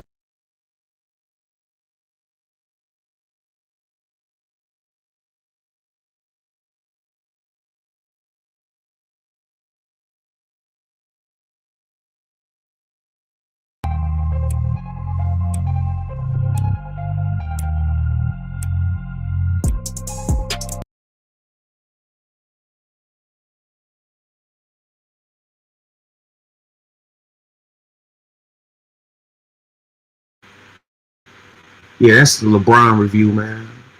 You know what I'm saying? LeBron's, man, excellent player, man. Can play on any team.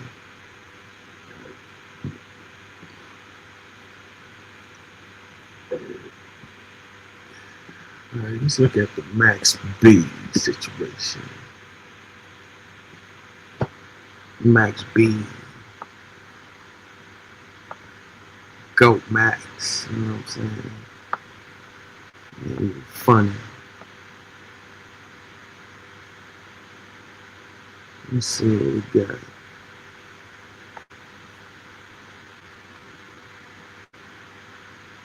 Let's go to No Jumper.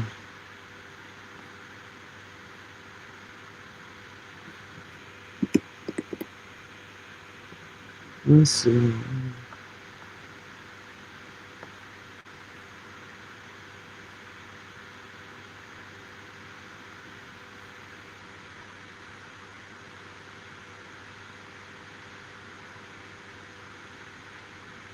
Got a lot of haters out there.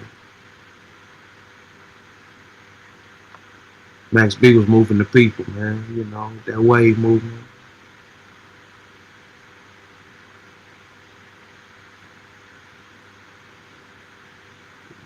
Get into some Max B topics. Me personally, man, Max B one of the greatest out of New York, man. That motherfucker ain't even funny. Let's go to No Jumper. Max B snitched to come home early. His brother tells wacky talk. We go off strictly what's on the internet. We go off and whatever you can dig up. No, if I got some exclusive shit, I got some exclusive shit. Yeah. So that's today. not going by what's on the internet. I got some more exclusive shit today on what's the dude name? From New York, the rapper dude. Max B. Why? But everybody has to get taken down. Why Max B? His brother called me and said what? He ratted on him. Not the wave god. You want me to play it? He's sending me to work. Sure, why not? He's sending me to work. Are you familiar with Max B's case from back in the day? I'm familiar with it now. I'm pretty sure he sent his brother to go rob a girl. The girl's brother came home, or not brother, but her boyfriend came home while he was in the process of. No. They Here's killed how him. it went. It was a chick who met some dudes at a club, went back to the hotel with him. Right. Had a little money, they had whatever going on. She reports it to Max She B. let it to Max B. Yeah. Max B let his brother know, allegedly, Pooh Sims or some shit like that, right? So Pooh and the chick double back. Right. She had a key. So when she get there, the key don't work. They gang entry going there. Whatever she said was there, what nothing there but a laptop, $800. Right? They smoke them up. They kill somebody up in there doing a robbery. Because somebody tries to intervene. Yeah. Right? Everybody get away. Max B get questioned. Mm-hmm. He tells him what club that the female works at and what project building she live in. Oh. He identifies the chick. They snatch the chick. The chick then identifies Pooh Sims. Right? Max get like 75, 80 years. Pooh get like 100, 125. Right. The chick do like 10, 12. She home. And for people out there, keep this in mind in case you're ever thinking of involving yourself in a murder conspiracy. Max B did not go on the mission. He just provided the information about the target to his brother. So here it goes. Time goes by, Max get a time to, from like 80 to 20 or something like that. Yeah, they're chopping it So down. this when it comes to me. So we running it. We see where we got the paperwork because we found the appeal where he gave him the information on the chick. That was a violation. We seen that. But then it was a sealed file, right? I said, so some in this sealed file. They're claiming he got his time knocked down because of the inconsistency of counsel, right? So next thing you know, everybody always asks, Wack, how do you? They call me, right? I get a call from prison. Pooh Sims, who are you? I'm Max B. brother. Okay, what's up, man? What you want? He said, man, they was telling me this. What you think I need to do? I said, this is a sealed file there, bro. I said, whatever secret's in that sealed file, only you can get it, though, because you're in there, it's your case. This 6 months ago. He called me today. What's your address? What you got? He said, boy, Wacky was right. I said, what you mean? He said, when dude came back, he put everything on me. Said, I did everything. He put everything on me. That's how he got his time knocked down. Wow. Right? So he said, I'm sending you the paperwork so you have it. And boom, this just on the way to no jumper. Wow. Look, this your bad. Okay, so the new information you about to send me I didn't forget.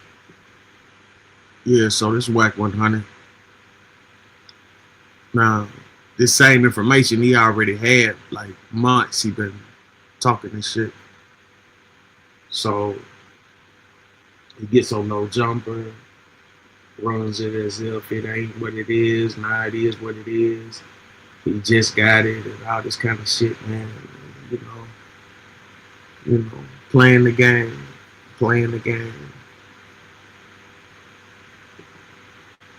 Not that nigga name. What's his man name again? I'm gonna mail it to you. I'm gonna mail it to you, man, and then I'm gonna definitely give you a call, and we definitely gonna figure this out. Cause I gotta call my lawyer real quick before he leaves. Okay, yeah. So this pull up. So you saying the new information he gave them, they can use against you if you go back on appeal, overturn it. They can use the new information to rebook you. Yeah, they can use the new information because this is testimony that he gave them when he went back and got resentenced. So, you know, this shit crazy, man. All right, well, send me for some shit I ain't do. You know I ain't did it, man, and he gonna go lie to these people, man. So I'm gonna definitely shoot you the information. Send me that new work. Shoot you the information. Send it to me, bro. I got you, so we can. Bro, they called me. Wow, what a crazy ending to that Everybody story, calls me. The other day, the Larry Hoover people called me. They called me. Calling Whack 100 on your own brother, pretty wild. Pretty spicy work right there. He said in the work, he said, Whack, you was right. So he got the sealed file work. Wow. He says, it says in the paperwork, Max B telling them, could you seal this file? I'm a rapper to hurt my career.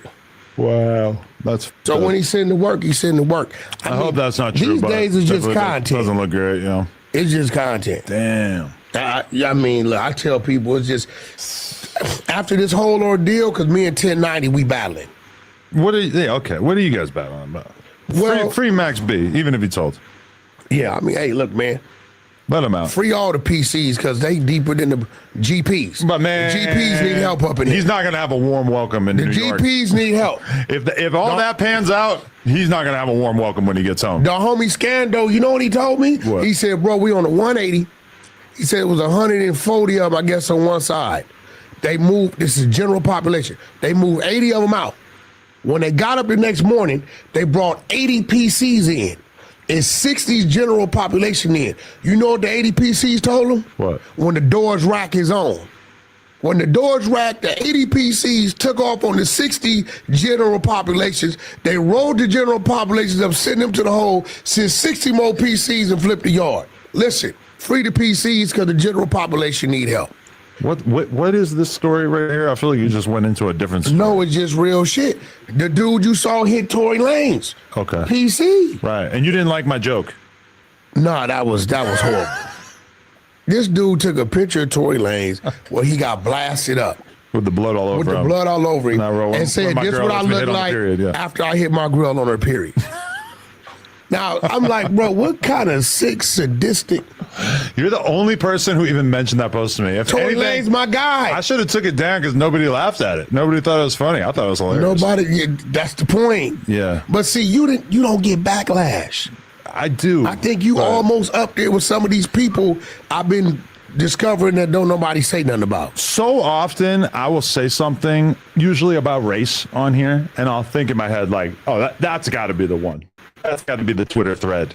And then it just doesn't happen. Like people are so used to me being edgy and offensive that I think it feels pointless for them to call me out. But then meanwhile, when I said something about Jay-Z not having rappers on his level on his projects early in his career, that had the Twitter wolves on me. This like somewhat nuanced opinion about hip hop that I honestly don't give a fuck about at all. That was enough to get them all talking about me. But I feel like I say a lot of things that are like racially charged that should be controversial. I mean, I got the content when I walked in. You was on the phone. I don't know who you was talking to, but you was like, all right, my nigga. No. Wrong one. You're thinking of Jin Lee, the white boy. No, you. No, not I. It was you. Not I. So you said you never said the N-word? Who in my call log would I have possibly said the N-word to? Let's take a look here. Maybe you was talking to Brick Baby. Y'all do all kind of things. My wife probably wouldn't want to hear me say the N-word. For Extra, definitely wouldn't want to hear me say the N-word. Brick Baby, there you go. Honestly, he would be very okay with that, but not someone I would say it to. King Pill probably wouldn't care, but you know.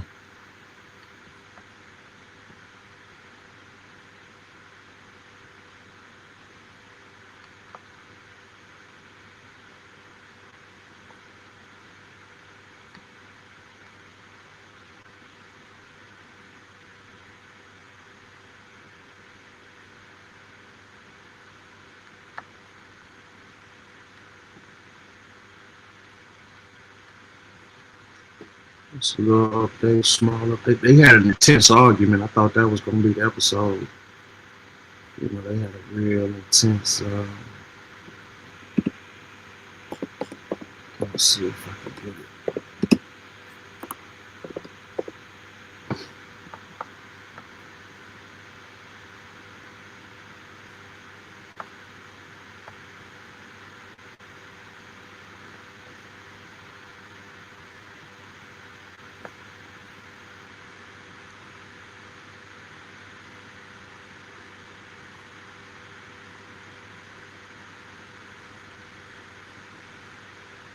See what we got.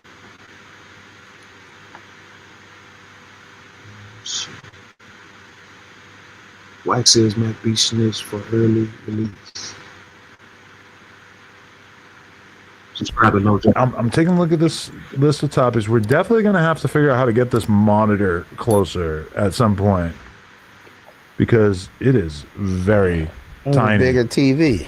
Yeah, or just like the TV could be closer. It's very far away. It's not the way. Yeah. Nah, you need a big one, man, because then you're going to take up the little walking space back there. Yeah, I mean, slide it closer. How do we feel about Max Wack claiming that Max B is a snitch? This is something that he was trying to get me on board with like a year ago on the podcast. I just watched 1090 Jake do a breakdown of it, and from my perspective, it seemed like the only thing that Max B did is that when he was having a conversation with the cops, when they were basically interrogating about his involvement in this murder, that he like mentioned the girl who set the whole thing up, and he mentioned where she strips at, which to me is that's not the same as like really.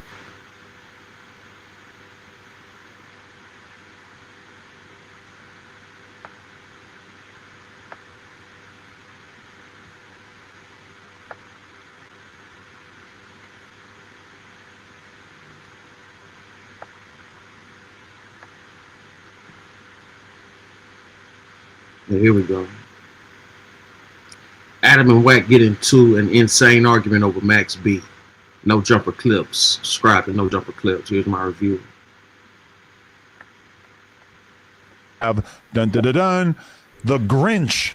Wack 100 out here spreading holiday gloom, letting everybody know how he feels about him. I watched a 1090 Jake video. I watched a 1090 Jake video about it. And by the end of that video, I was like, okay, what are we even talking What about? did 1090 tell me when I called him the other day on the phone, baby? Explain what Max 1090 B did said, wrong. Wack, I don't have the paperwork you got. What the f do you got? And I read it. He said, I don't have that. Oh, so that video he made was not He don't have, he up to date. He's waiting for me to listen. I intentionally haven't reacted to it. Okay. I did that months ago. You know, we've been ran that content. They didn't resurface the clips from our show. The thing that 1090 read on the video he did was basically like, when the cops came to Max B, they were asking him about the girl that gave them the initial intelligence about the guy that was going to get robbed, who ended up getting killed. And that basically Max B stated the name of the girl and where she worked. And from 1090's perception. And where she worked, right? Okay. Okay. 1090 Is that the entirety of? No, that's not it. So what he didn't have, he said, Wack, but I didn't have that. So I read it to him. Wingate, who was Max B, also argues that the court erroneously failed to find any mitigating factors. Specifically, he argued that his conduct was a result of circumstances unlikely to recur because he would have nothing more to do with Conway. Chick, right? Okay. He also argues that he, Wingate, cooperated with law enforcement authorities by helping them locate Conway. Hey, listen, bro, I'm not here to debate with the civilians. I'm not here to debate with those. I have nothing against Max B. I don't know Max B. I've been laying low out of respect to French Montana, just keeping the gangster, because I could have been lit the fire. You bring it up, so we're going to talk about it. When I called 1090 and read him that, he said, Wack, I've never seen that. I don't have that.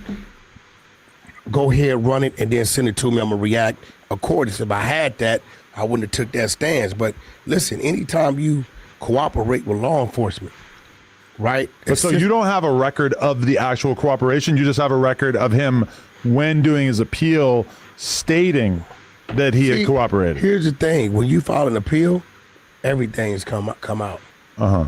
Shit that you didn't see in the other previous paperwork. Okay. Right? So at that point, when he's saying, listen, I cooperated with law enforcement and helped you find the person. She went to jail. She did like 5-10 years, some shit. Yeah. Pooh Sims is the guy, his brother doing the 120, which he's the one that direct me where to go find these things. I got phone call recordings with him. So, you know, he's out. I see my man French with him, you know, so I wasn't in no hurry to trip. My whole thing is he don't mention me. I wasn't going to mention him out of respect to French. We've already ran this content 18 months ago on the 100-sided Clubhouse. So it was nothing new. I've talked about this on our show. Okay. Months back, you know. And what I don't like is they say, well, Wax going at New York. Nah, listen, man. If it's an individual, it's that individual. If he happened to be from New York, California, Philadelphia, that's just where he happened to be from. No one individual is the voice of a whole state. Right. It just, that ain't what it is. But I think I don't really see you holding back on anybody who's accused of snitching out here so much. I don't care. Like, I didn't ran it. I mean, I have seen you play favorites, but I wouldn't say that you do that most of the time. I don't play favorites. I'm gonna tell you what it is. But there's definitely been people who've been accused of shit where you're kind of like, well, no, I don't. If somebody told me Adam's a snitch, I'm gonna be like, he's not. He's a civilian. Right. I'm out of the question. I don't care what you put in front of me. So a lot of these people are trying to pin these things on people that they don't come from that lifestyle. Now that's just me. I don't see it that way. I'm dying to snitch. Yeah. So you know, at the end of the day, with teachers on, ain't nobody gonna do nothing. It's just content. You get what I'm saying? But you're not gonna tell me that I can't read. I mean, it's weird to say like, oh, Wack is. So what y'all hearing, you know, Wack 100, you know, been had this information. 1090 Jake is a known exposer in cases dealing with black entertainers or black, you know, street individuals and things like that. Basically, it was said that, you know, if he had the information Wack had, he would take a different stance. But, you know, you got to look at it like he just said, man. Max B was never at the crime scene. So how do they know he was even involved? You know what I'm saying? Who's really talking? You know, it's a lot of questions to be asked here. Just going at New York. It's like, everybody. Why would New York want to protect a rat if that is the case? I'm not saying that it is necessarily. I'm not the person who should be making the judgment of that. But why would you want a whole state / the biggest city in America, the most populated city in America, I guess, to protect somebody who broke the foremost street code at a moment in time where it feels like the streets are less important than they've ever been in hip hop? And my thing is this: I don't even care about the individual.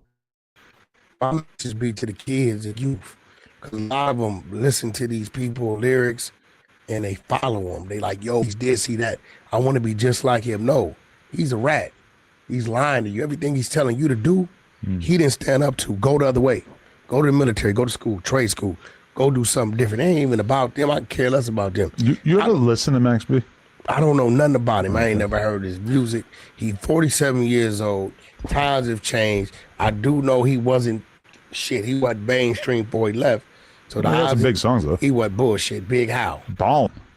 I know it's a Jim Jones song, but he was like the person writing all this shit. Is he got credit? Is his credits? I'm not 100% sure, but If his yeah, I credits mean, he on never that, made I'm it to like a super crazy mainstream level. Well, listen, but if he ain't got writers' credits on it, I'm not gonna give him credit.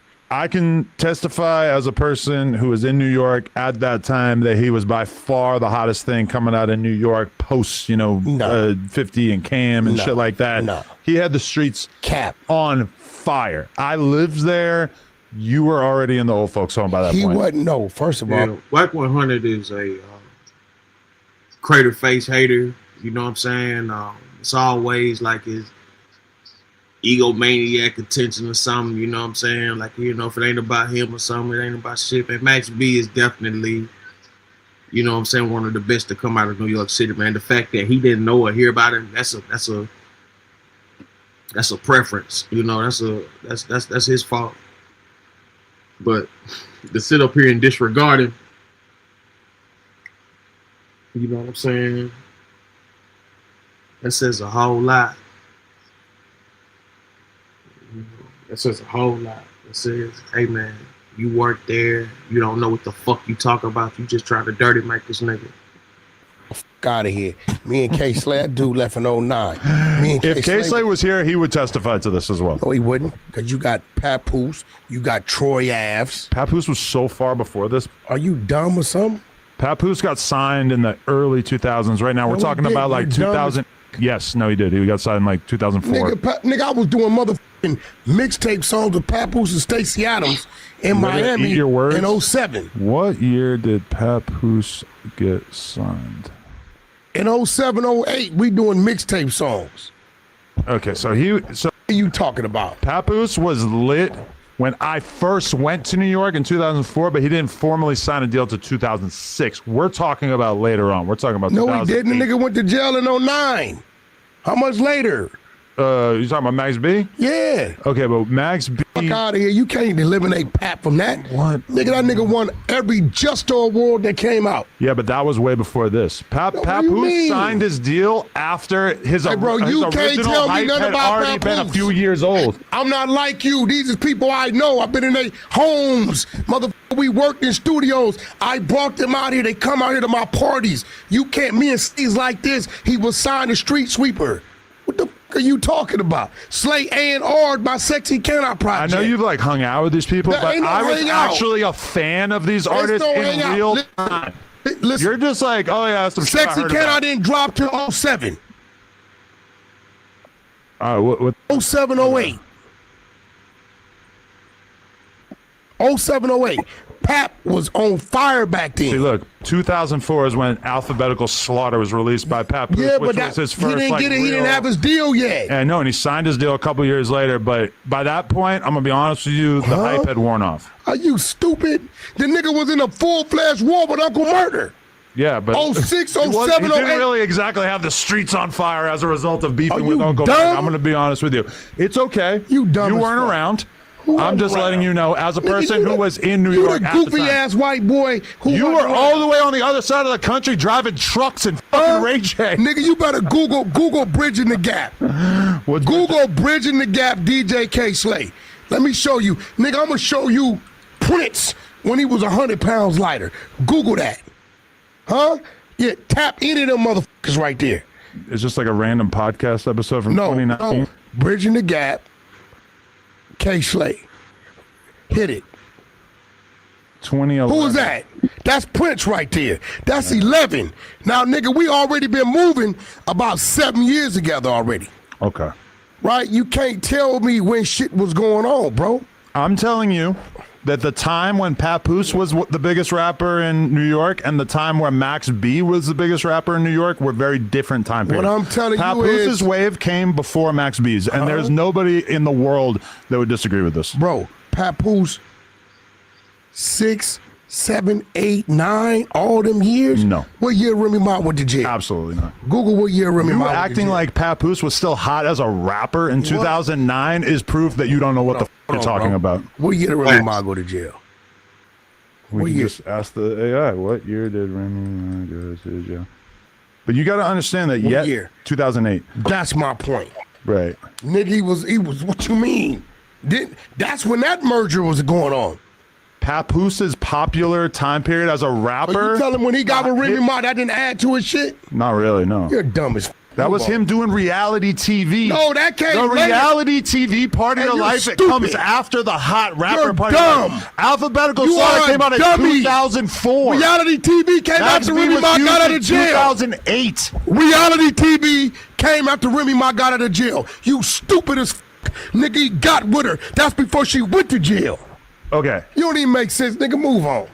God, you can't tell me about my brother, nigga. Listen, I helped him make decisions. You're a fan. Straight You Stunt feel very Magazine passionate came out about in it. 05, right? You feel very passionate. Straight Stunt Magazine came out in 05. But you wasn't there. You was not around. You were all the way in Pacoima driving trucks. I was in New York YG. buying the mixtapes as they came out. Ask YG, ask Kendrick, ask G Malone, ask all them niggas. So you're I trying was to the one argue sending them that to New Papoose York. was bigger than Max B in 2008. I'm telling you, Papoose. Wait. I just want you to go on record. Papoose Say buzz, you doing Papoose the white was people bigger than shit. Max B in 2008. This 2025, Say it. nigga. Say Not it. 1825. You stupid ass white I want boy. you to say it. I'm telling you, Papoose was lit on fire with a major buzz in the city of New York, nigga, from fucking 6, 7, and 8.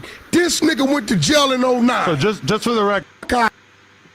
See, he trying to force you to believe Papoose, had it like that. And don't get it twisted, Papoose was nice, you know what I'm saying? He had his moments and shit like that, but Max B put out way better quality music, you know what I'm saying? I like Papoose, man, everything like that, but you know what I'm saying? And Max B was the full package, bro. It's not even funny.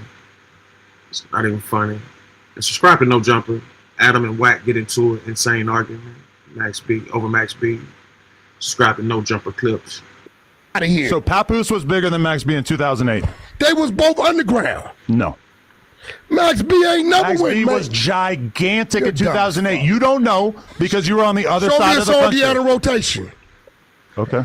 Dummy, it's a 6-hour flight. You were scared to come this way. Wack was going that way. I You talking about? I hadn't been over here at that point. What are you talking about? Nigga, I was all through New York. Yeah, I mean, look, a bunch of records. Nigga. I Gotta Have It, nothing- Sexy Love, Why You... Nothing went... There's complex articles about all the Nothing biggest went Max B songs. mainstream. No. Nothing. Okay. He charted something. We're going to go. We're going to look I for give him biggest his underground shit, but nigga, you ain't finna sit here like Pap wasn't moving and his buzz wasn't crazy. And No, Pap had already fell off by then. And I Yeah, say that as you somebody dumb who's as- got... I love Pap, but musically... You his just saw run was Remy over Ma by went that to point. jail in 08, right? Yeah. Okay. Pap was buzzing. Nigga, the day she went to jail, that nigga You're was in very Africa. confused. The day she went to jail, he landed in Africa. You are deeply confused. This is a fact. You're deeply This is a confused. fact. You weren't there. You were nobody. You was a BMX I was in New nigga. York buying the mixtapes Exactly, as they buying. came out. Nigga, we you was in the telling me about studio. this is like We me was trying in to the tell you studio about the history cooking. of LA rap. You from New Hampshire, white boy. And I was living in New York for What you 8 talking years about, at nigga? this point. You couldn't even check in the W. You was broke f***ed up. Yeah. Nigga, I'm gonna tell you like What I does tell that have to Act. do with anything? Let me tell you. It's hard. You niggas wasn't around in this weren't. game. You were on the other side of the country. No, dummy, I was there. I could call Top Dog right now at TDE, and he gonna tell you, whack ass damn near stayed in New York. You're dumb as fuck. Stupid as a motherfucker. You can't you fuck sound with me. so. The only motherfucker that got any leverage with that with me is Vlad. The rest of you niggas wasn't around, didn't have a voice. You was sidelined at home, waiting for an Look at article what the to AI come out. says. In 2008, Max B was arguably the hotter rapper with significant street buzz, ghostwriting credits on major tracks, while Papoose was primarily an underground mixtape artist struggling with major label release issues. This is what anybody who was actually a fan of this music at that time could tell you, but you have no idea because you were on the West Coast and you have no clue. What was the major label release issues? He was signed to a label that wouldn't let him put an album out. No, he was signed to Street Sweeper. Yes. No. This was after He was that. signed to Street. It ain't after that. Stupid.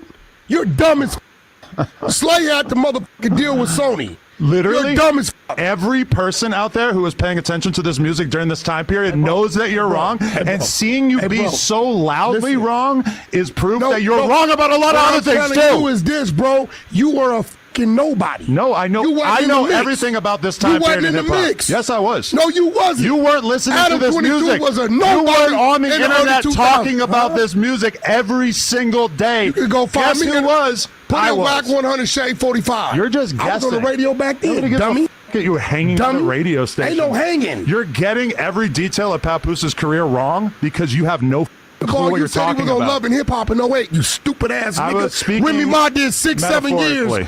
Remy Ma did 6-7 years before that happened. You dumb as But for you to say Pat didn't have no presence in them streets of New York with his music back then, you're an idiot. Look at this. Papoose had previously signed a substantial deal with Jive Records in 2006, but by September 2007, he and his manager, DJ K. Slay, had left the label due to creative differences in A&R hell, meaning he did not have major label support for a commercial album in 2008. He had no charting singles or albums that year. Max B ain't had nothing charting.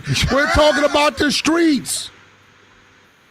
You sound like this might be talking the about the dumbest you've streets. ever sounded. No, on this you're podcast. dumb. Well, you admit that you were nobody back then, but a dumbass white kid running around. You was nobody. I was a Nigga, rap you was music. nobody. Listen at this dialogue of how he portrays him when he's strictly telling you what the streets was doing. Him being a nobody or whatever the case may be has nothing to do with the sound of music and what the nobodies was listening to, allegedly. But we got to stop this, man. You know, Whack 100 gets too passionate with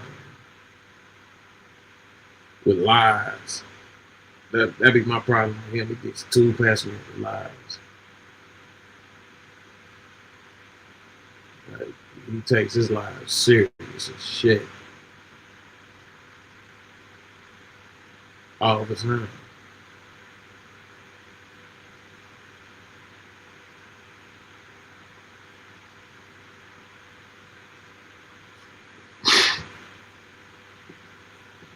And you was nobody. You nigga. are you, and a bunch of you retroactively niggas ain't pretending nobody. to care That's about one of your this problems era with of me music. is that you can't have that conversation. You are with me. I retroactively can call pretending Top to Dog know right anything now. about this era You of know who music. took Top Dog and Kendrick all around through You New read York? about it? I lived it. You ain't lived shit. You read about Nobody it? I lived lived it. was back I then. was paying attention to this as it was happening. You're guessing No, retrospectively. you're reading. I'm living it. No, I was Dummy. reading it. I was living You it was while it was nowhere happening. around. I was listening to the music. Nigga, you couldn't even check You it have to W. never listened to Max You B couldn't or check it Papoose. to the W. You was broke. You have never heard I lived at Papooses that music. motherfucker. Name 5 Papoose songs. I lived at Name that 5 motherfucker. songs. Name 5 songs. I lived that. Name 5. I don't have to. Do it. But I'm telling you, 5 songs. you can't tell me who was hot and who wasn't. Name 5 Papoose Now, songs. I never heard of Max B. I didn't know who Max B was. And that says everything. No, it don't. I just didn't.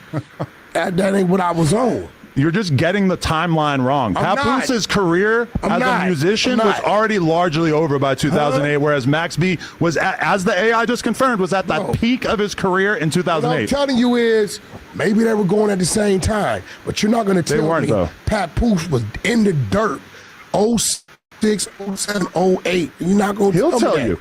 No, he won't. He didn't even get to put an album out because he was would stuck. We just read it. He was stuck in A&R hell. You know what that means? I helped him that means get out the label wasn't letting him put it out. I helped him get out the deal, dummy. He got another check when they released him. Idiot for pay or play. You're just calling me an idiot because you know that you look like an idiot right now. Bro, I know you wasn't around. Nigga, didn't nobody know the f*** Adam I 22 was paying attention to it in real time, and you, in fact, weren't. Hey, listen. Look, Papoose released his first album in March of 2013. You want to know why? Because the label wouldn't let him put an album out.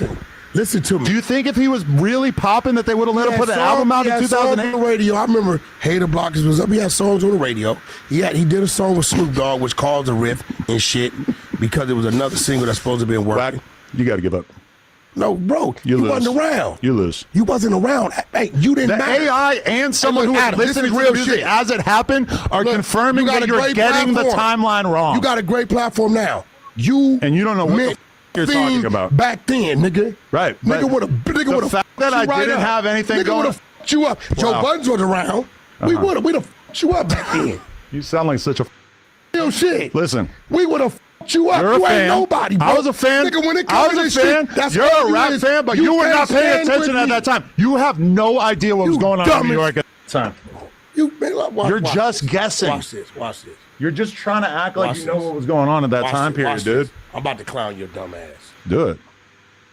Clown, you dumb as There is literally nothing that could make you sound less right dumb now. as you sound dumb as I am infinitely more knowledgeable than you on this topic. Stupid ass up. Nigga, what's that your dumb? This one he was getting on. Tom. Yeah. You lied. I'm talking academic. I mean, fucking Adam 22, right? This dummy is trying to tell me Whack in the Papoose days wasn't in New York. I didn't say that. You said what? I said you weren't a fan of the music and Shut you're your getting the dumb ass timeline up. wrong. This is Top Dog from TDE. Now he gonna tell you some real shit. Cause he met Pap through me. My nigga gave me the key to New York. Plugged me right in with everybody, and when he went home and went to bed. I hit you back. Nigga, you don't know the fuck I am. That's your problem. You don't know the fuck I I am. love how he said something that was completely unrelated to our entire conversation. Bro, you just had for him the on nigga the to tell phone. You I realize gave if him you the key actually to New York. explained the context of what we just listen, had a conversation but about, Top that Dog, you would listen, agree with me. This is Top Dog from TDE to tell you Whack gave me the key to New York when I landed. Why did you have the key to New York? Bro, nigga, I was connected to everything. Funk Master Then Flex. why don't you know anything about what was going on in the streets in dummy? 2008? Bro. That's a great point, Adam. He was so connected to everything and everybody that's going on down in New York, but he knew nothing about Max B. Says to you, either he's a liar or he's a hater. It's no if and no tweens or buts about it. To act like Max B wasn't a factor, it's crazy. That is insane. Right? It doesn't even make sense. Max B saved New York City. Saved it. Nobody was listening to that shit, man. Jim Jones saved New York City. With the help of Max B, man, they did diabolical music. Diabolical music, man. Black, you a hater. It's sad. You know Why are you getting all the details wrong if you were actually around like that? You know how that? many of my birthday parties, Papoose, respectfully, him and his man Moose came out and celebrated with me. I had an artist named Stacey Adams. You want to know the f***ed up part? What? If you call Papoose, he'll tell you I'm right. No, he wouldn't. Yes, he would. No, he wouldn't. Do it. Pap don't answer a lot, but he's not going to tell you you're right. Well, if he does answer, he's going to tell you I'm right. Will you admit that you are... Bro, you can't tell me because you was a nobody-ass white boy, nigga. No, but you can call Papoose. You can't stand Papoose will tell you. You can't stand with me, nigga, with this type of shit. Papoose will tell you. Ask Papoose who was the bigger rapper in 2008. Non-existent, nigga. You know, it's a whole lot of shit you don't even know. You're just bringing up a bunch of unrelated It's the shit truth. because you know I'm right. Papoose will tell you I'm right. Man, shut your dumb ass up. I want you to read the comment sections on this video. Fuck out of here, bro. You sound dumb as... Hey, shout out to New York. Let's see. Because they are all finding out in real time that you don't know what the bro, ain't nobody from New York gonna tell you Pap was dead 06, 07, 08. No. Who was bigger is the question. In 2008. Both underground, my nigga, far as I'm concerned. They weren't, though. Max B was huge. No, he wasn't. Yes, he was. And what happened? Jim Jones was And he got locked up. And exactly. Jim Jones and Max B owned New York in that period. Jim Jones. And they were inseparable. Who do you think was writing all those Jim Jones songs? Know. Max B. Did Jim ever cop to that? Everyone knows it. Literally everyone. The fact that you don't know that right now is why you don't have any right to talk about Jim never this. copped to it. Yes, everyone knows Jim, that. was in the studio? Everyone knows Was you in the this. studio? You know what the fuck a studio This is why look like? you have no right to have this conversation. Dumbass. You don't, nigga. You wasn't around. You're just you wasn't a guessing. factor. You White don't boys know like that you- Max B was writing Jim White Jones boys songs. like- bro, I ain't never heard Jim cop to it. So until Jim cop to that, I'm not gonna say it. He's probably admitted it a million times. I don't know. I've never heard him cop to it. Well, that's because you're not really a fan of this. I've this never era heard of Jim music. cop to that. Got it, hit nigga. Niggas like you couldn't even survive back then. Niggas would have ate your ass up. That's not being discussed. Beat the fuck out of you, threw you in the trunk or something. That's not being discussed. The mouth you got now, you couldn't have did none of that. That's not even being This discussed. is a fact. It's What not. it say? It's I not saw even- no Jim Jones. Nah, take your punk ass back. What? It said, whatever page you, whatever you just So asked. you want to go on record with this? It said no Jim Jones. So you don't think You just switched them. So wait, I just want you to go on the record. You don't believe Max B ever wrote for Jim Jones? I've never heard Jim Jones Because say you've that. never listened to Jim Jones from that era. Because if you did, then you wouldn't be able to argue this. Jim Jones, you stupid as nigga. Ain't a You nigga- don't even need someone to tell you. Ain't You a just nigga have in to the streets listen that to wasn't him. listening to Jim Jones. What I'm telling you is, I know that them niggas is beefing.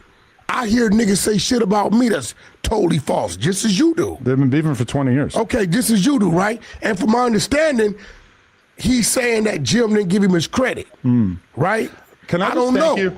I don't know. Can I just thank you? I don't know if Jim. It's very rare that in podcasting that someone hands you a W in quite the way that bro, you just handed me ain't one. nobody finna agree that Papoose. So what are you gonna dead. say when everybody agrees? Nigga, we didn't drop. We dropped Sexy. What are you Cadillac gonna say when everybody agrees? 07. What are you gonna say? Or some shit like that. What are you gonna say? Rich Martin, the Cave, salute, man. Much love to Rich Martin. You guys go over there, subscribe to the Cave. Major shout out channel. Major salute, major love, man. Everybody go over there, subscribe to Rich Martinez, the Cave. Salute to everybody still tuning in, man. Right now we're doing an update on Max B release. This is subscribe to No Jumper Clips. This is Adam22 and Wack 100 get into it over Max B. Here's my review. But definitely everybody go over there, subscribe to the Cave. Subscribe to Rich Martinez, the Cave, man. Great show. Glad you can make it. Salute to Kitty Frappuccino. It was on fire. What are you gonna say? The AI already said that I was right. So Fuck about wasn't no AI back then.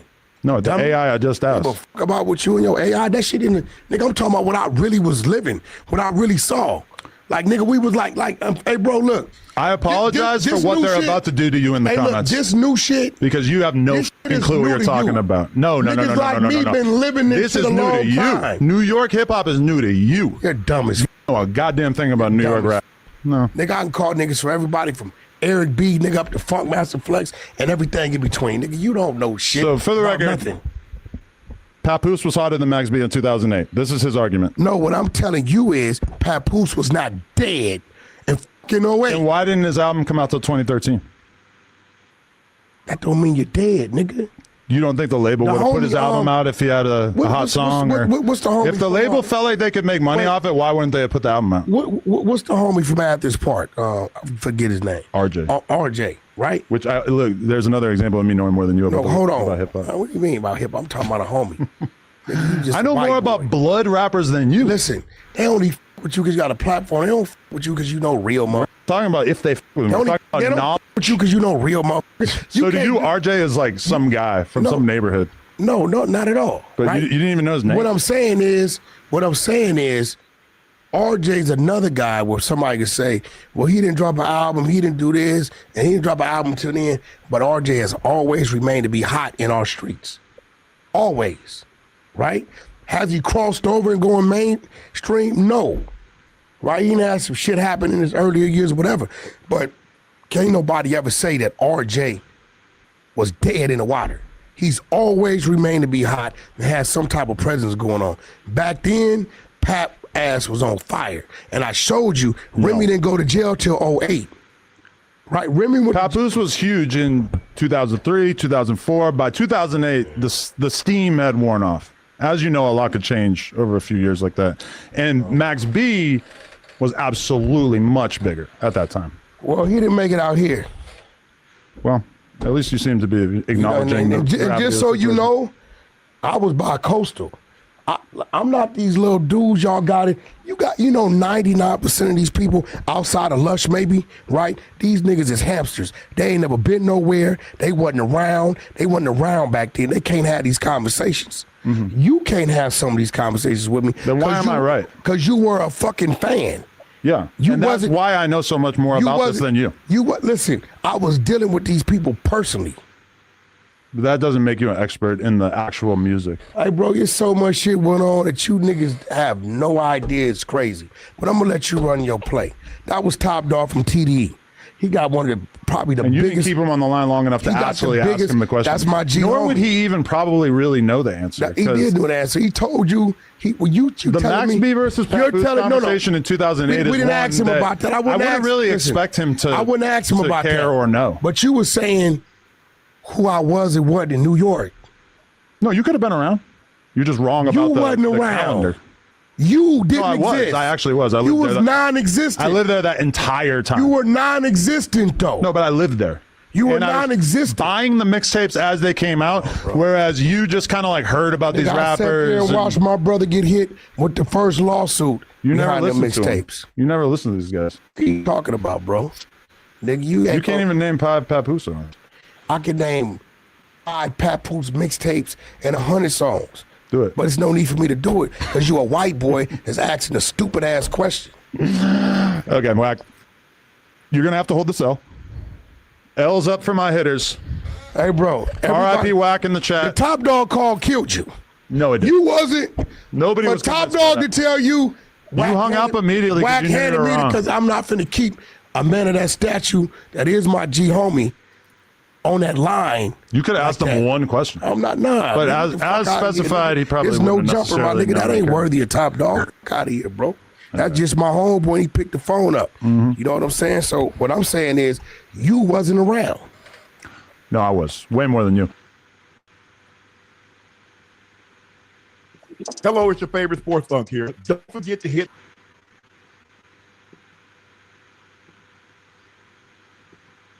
Dun, dun, dun, dun, Everybody the Grinch.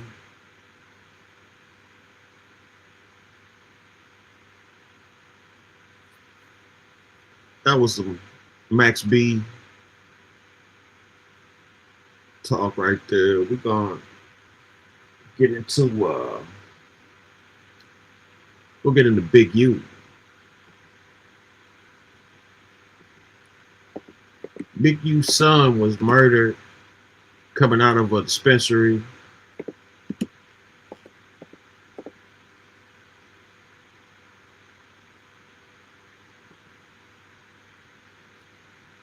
It's alleged they tried to make like it was out. They put out kind of speculations out there pertaining to it. Said he was in the wrong neighborhood, but recently they put out that he had robbed some guys.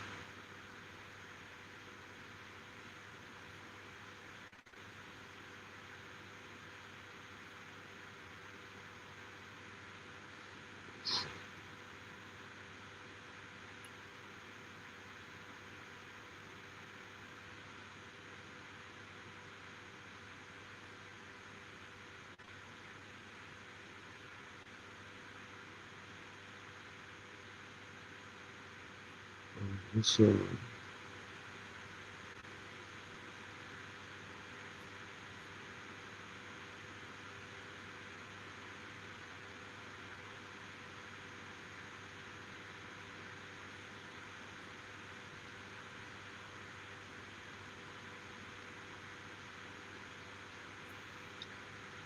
right, let's go to no jumper clips. Big U denied release from prison to attend son's funeral.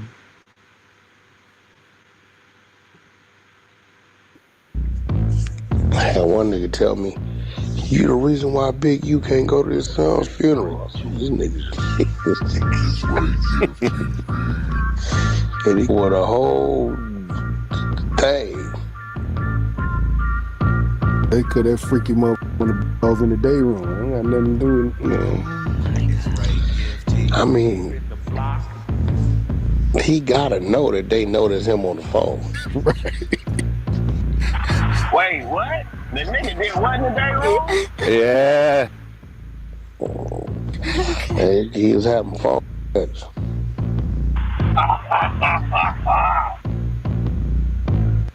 Why you sound like that, Julie?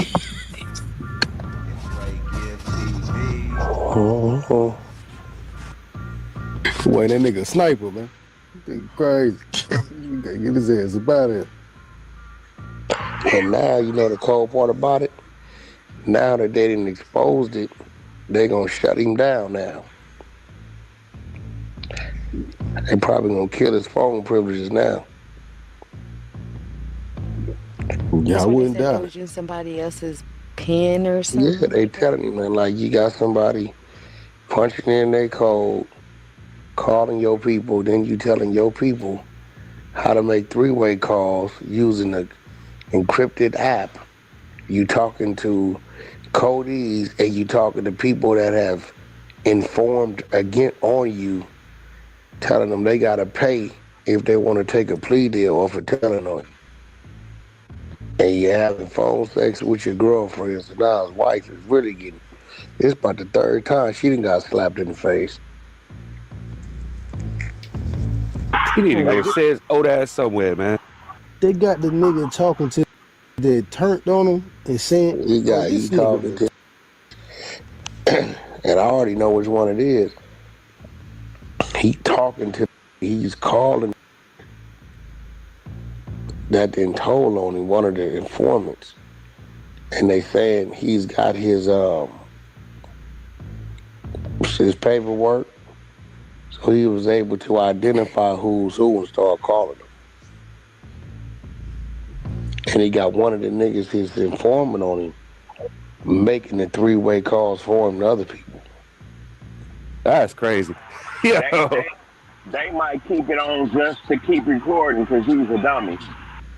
Well, now he got to know what, because it's in the paperwork.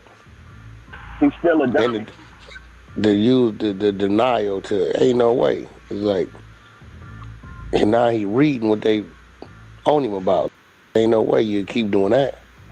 He should put himself on punishment and don't call nobody. Yeah. Okay. Hey, from what I was seeing, a video I watched, and they were saying that most of these type of like motions to get out to go to funerals get denied. Is that true? Sure, man. I'm not gonna lie, right?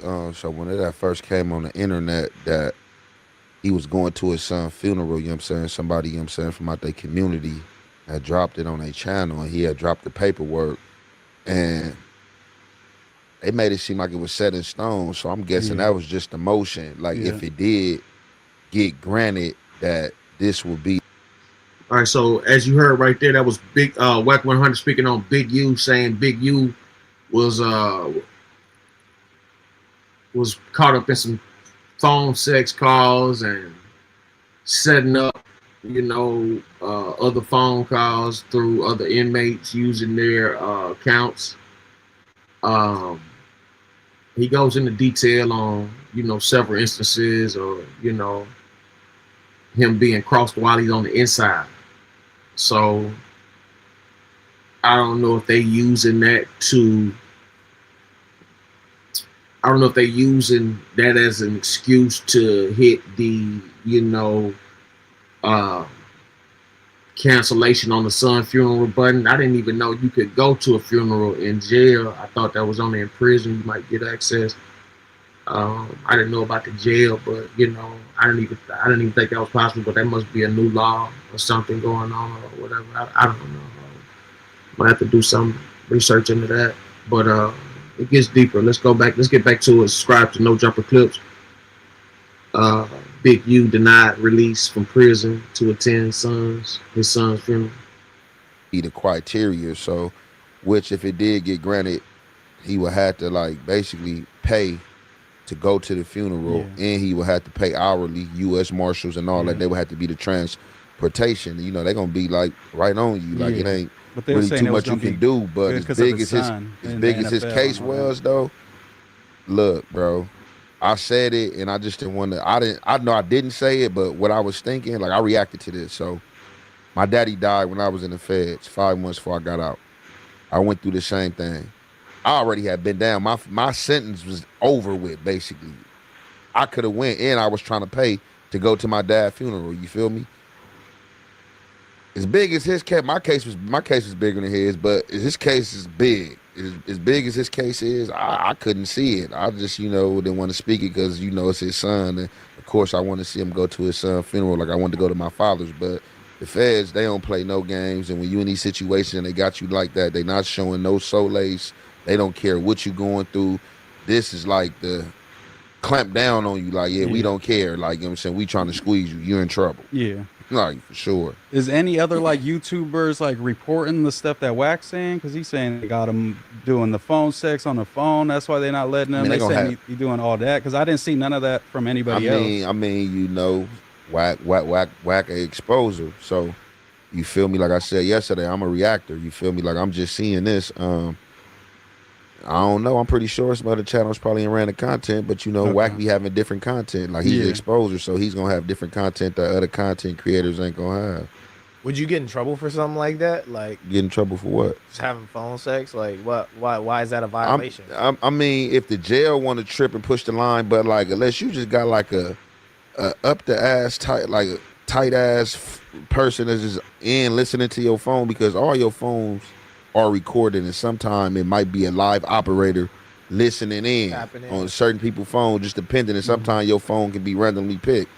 But like, I don't think they really be tripping over phone sex unless you just got like a police that's just up there just want to give you a write up for that. I mean, they could, but you rarely see that. This is you just like somebody they targeting and they can't get you, and they like, we just want to take your phone sex, phone gone 30 days. But that actually wasn't the biggest thing, right? The biggest thing was that what Wack was saying is that he's talking to someone who is cooperating against him on the phone, right? Like in the title it says,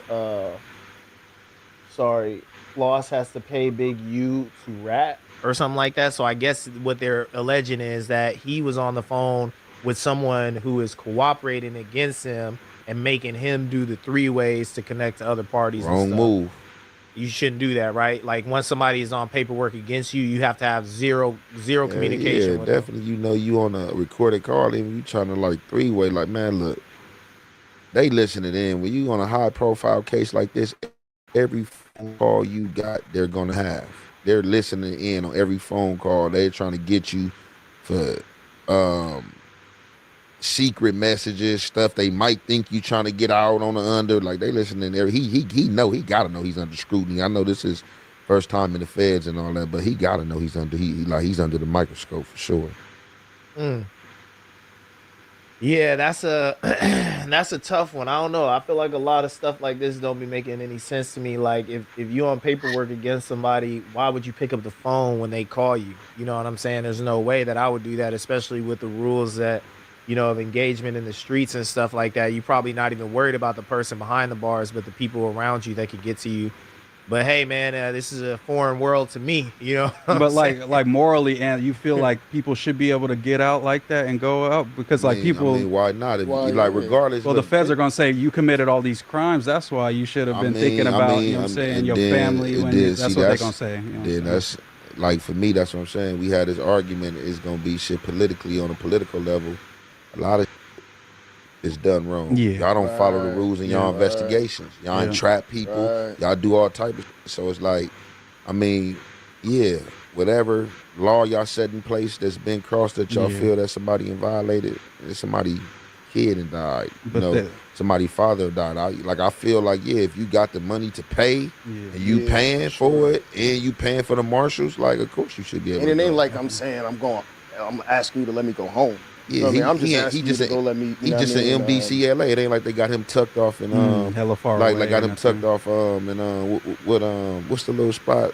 The high max federal spot. Utah Like type no, shit. they it's in Denver, Colorado. The spot I'm thinking Yeah, that's what about is I can't think of the name right now, but it's like that's like the spot. Like you ADX or underground, some shit like So that. you're saying he like right on the corner pretty much. ADX and that shit. He right here downtown LA. Like I Mm. can't pay to go for a few hours to my son's And they, funeral. you know yeah, what and they I'm said saying? his Muslim other son funeral. was gonna pay for everything because obviously in the NFL, so He's they got could the cover it. bread. Ain't nothing to See, and that's the thing. When you got the funds to cover it, it's a problem. And if he wouldn't have the funds, he would have went up for the bail. Well, he ain't got the funds to cover it. But now I got the funds to cover it. And they it's like, nah, no go. So out of curiosity, The thing what did they tell you when they denied your request? Like, what do you think they told him? Like, oh, This you're what a they did flight to me. risk or So something. I got denied because what they did to me was right.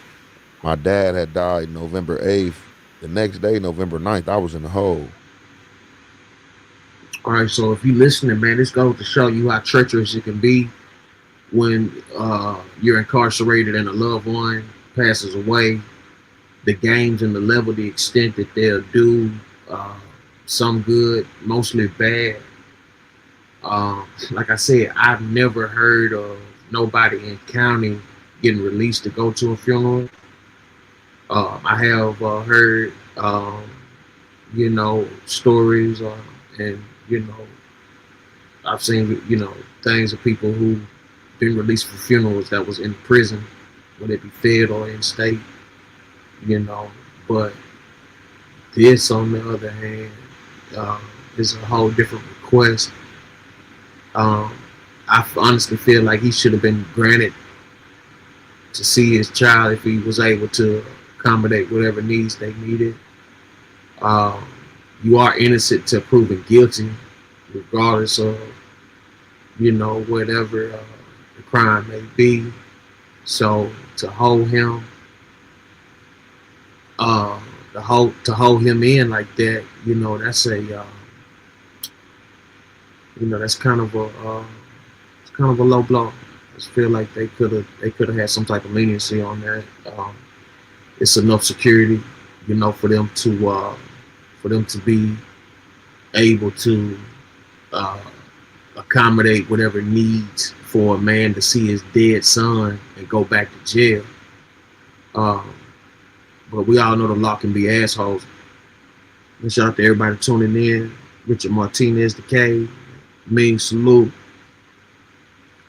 Right now we're tuned into the Big U son funeral and death, and you grant to be released for permission to go to the funeral, which was denied due to him having been caught having phone sex and using other jail members' identification to make other calls and arrange situations.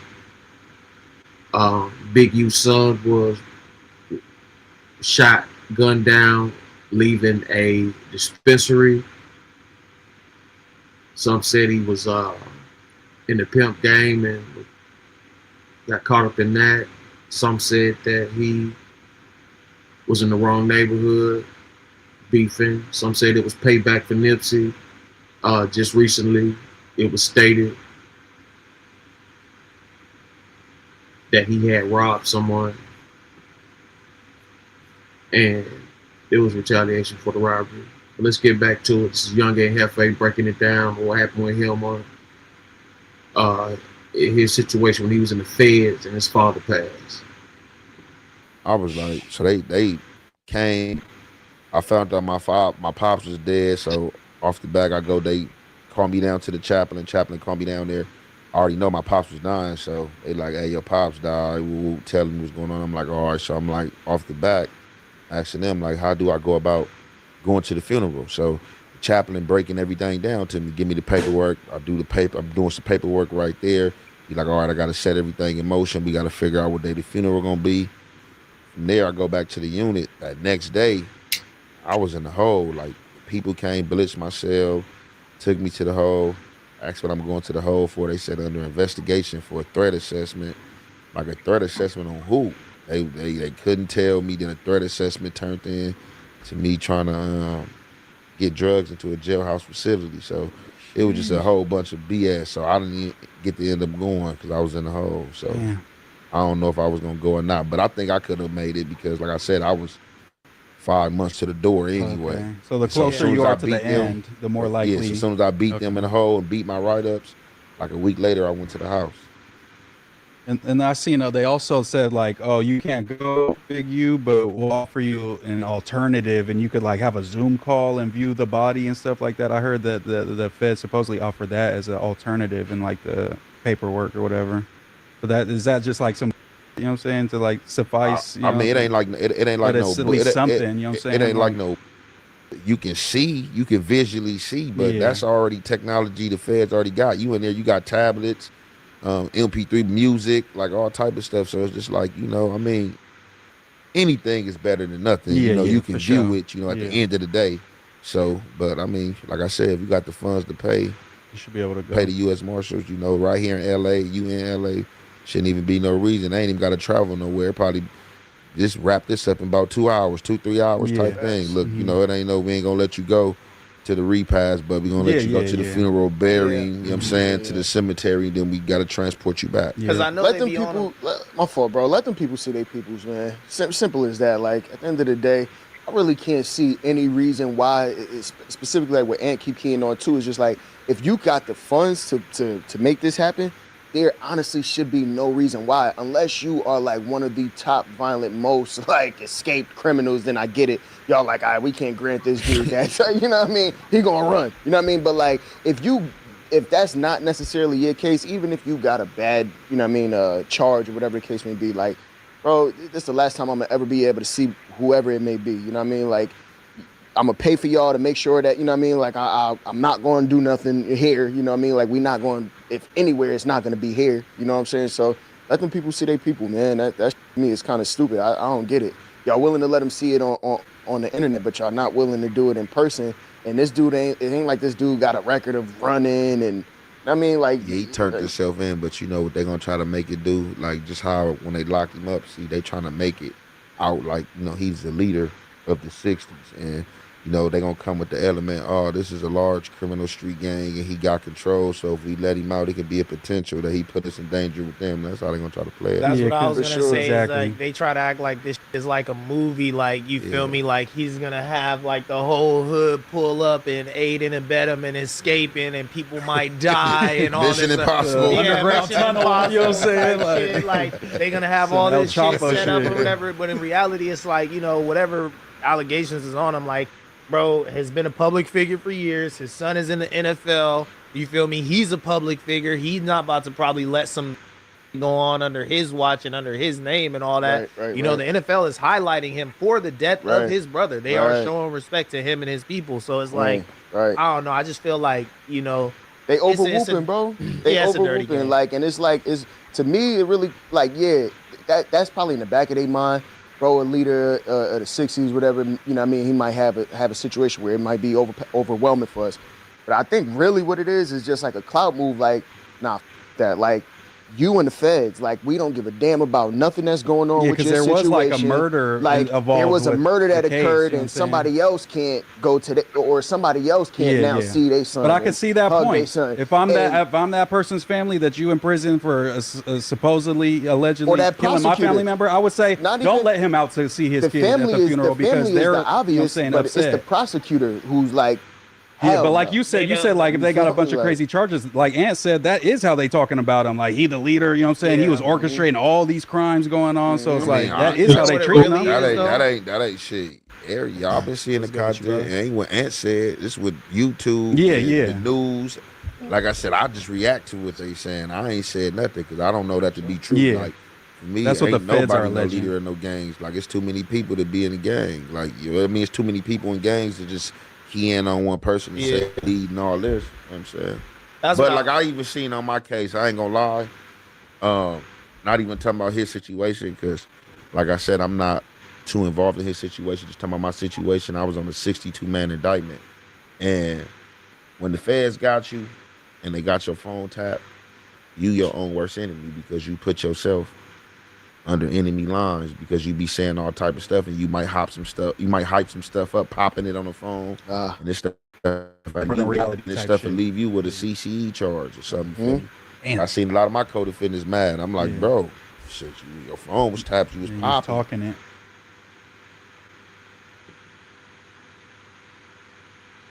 Caramel.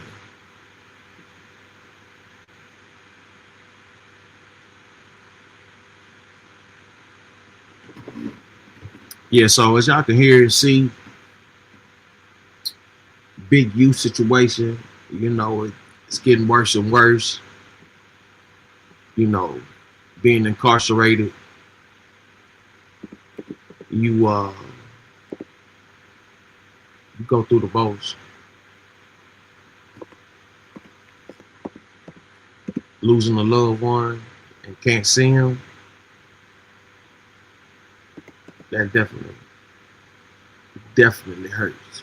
I can imagine. All right, let's go to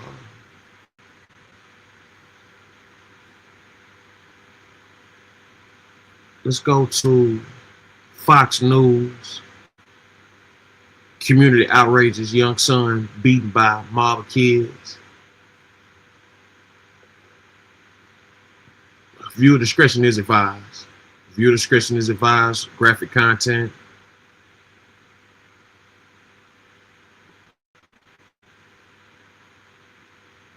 So outrage in Chicago after video captures a mother and her 9-year-old son being harassed and then badly beaten by grade school children while walking near a school. We talked to two leaders of that Chicago community in just a moment, but first, let's go to Mike Tobin live there with the details. Good morning, Mike.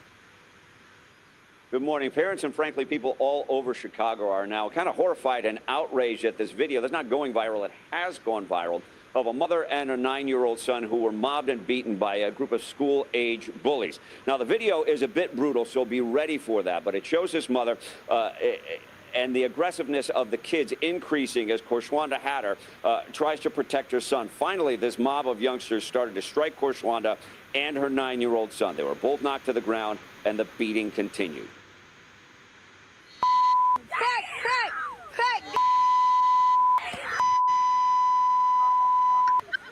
Hey, fool, let my homie go. Let my homie go. Let my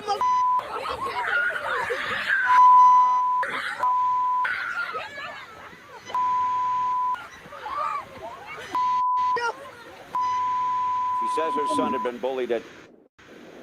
She says her son had been bullied at school for 2 years, and the school did nothing to protect him, so she showed up to walk her kids home. Now, Chicago Mayor Brandon Johnson did say, he put out a statement on X that he was deeply disturbed and we should not attempt to normalize this type of senseless violence. Chicago police put out a statement saying both victims were transported to Trinity Hospital in serious condition. No one is in custody at this time. The Area 2 detectives are investigating. And Illinois State Senator Willie Preston said this video is a symptom of something that's been going on for a long time, that the kids have not been held accountable and the parents have not been held accountable for the actions of their children. Guys, back to you. All right, thanks so much. So our next guests know this family very well. Chicago Councilmember Joseph Williams met with the mom after the attack, and Pastor Corey Brooks, founder of Project Hood, knows the boy who attends his after-school and summer programs. Gentlemen, thanks so much for joining the program. Pastor, you know, this is something that you have been working with for years now, trying to stop nonsense like this with our young people. What's going on? Well, unfortunately, this is the cycle that we continue to see in the city of Chicago, where violence is so rampant and parents are being held unaccountable. And that's the reason why I'm walking across America, trying to get people to wake up in our urban areas so they can understand the magnitude of the issues that we're faced with every single day. Chicago is just a microcosm of what's going on across America. These young people are unruly. They have no moral compass. And we need organizations to really work hard to make sure we change the direction of our neighborhoods. If we're ever going to change the trajectory of our young people, we got to catch them early. We got to continue to do the work. But the tragedy is, in Chicago right now, we're facing some devastation that has been going on for years. and we need to get a handle on it. This is what the mother had to say about this incident. Let's play it. I'm trying to get this my son. They fought my son. They hit my son first, all in his face. Then they dragged me in the grass and pulled my little baby hair. We haven't held these kids accountable. We haven't held parents accountable. No mother should be that helpless and be targeted by children inside of. That's 100% correct. No parent should have to go through that. You got disrespectful motherfuckers out here though. You know, coming up, man, I done seen a whole lot of despicable acts. You know what I'm saying?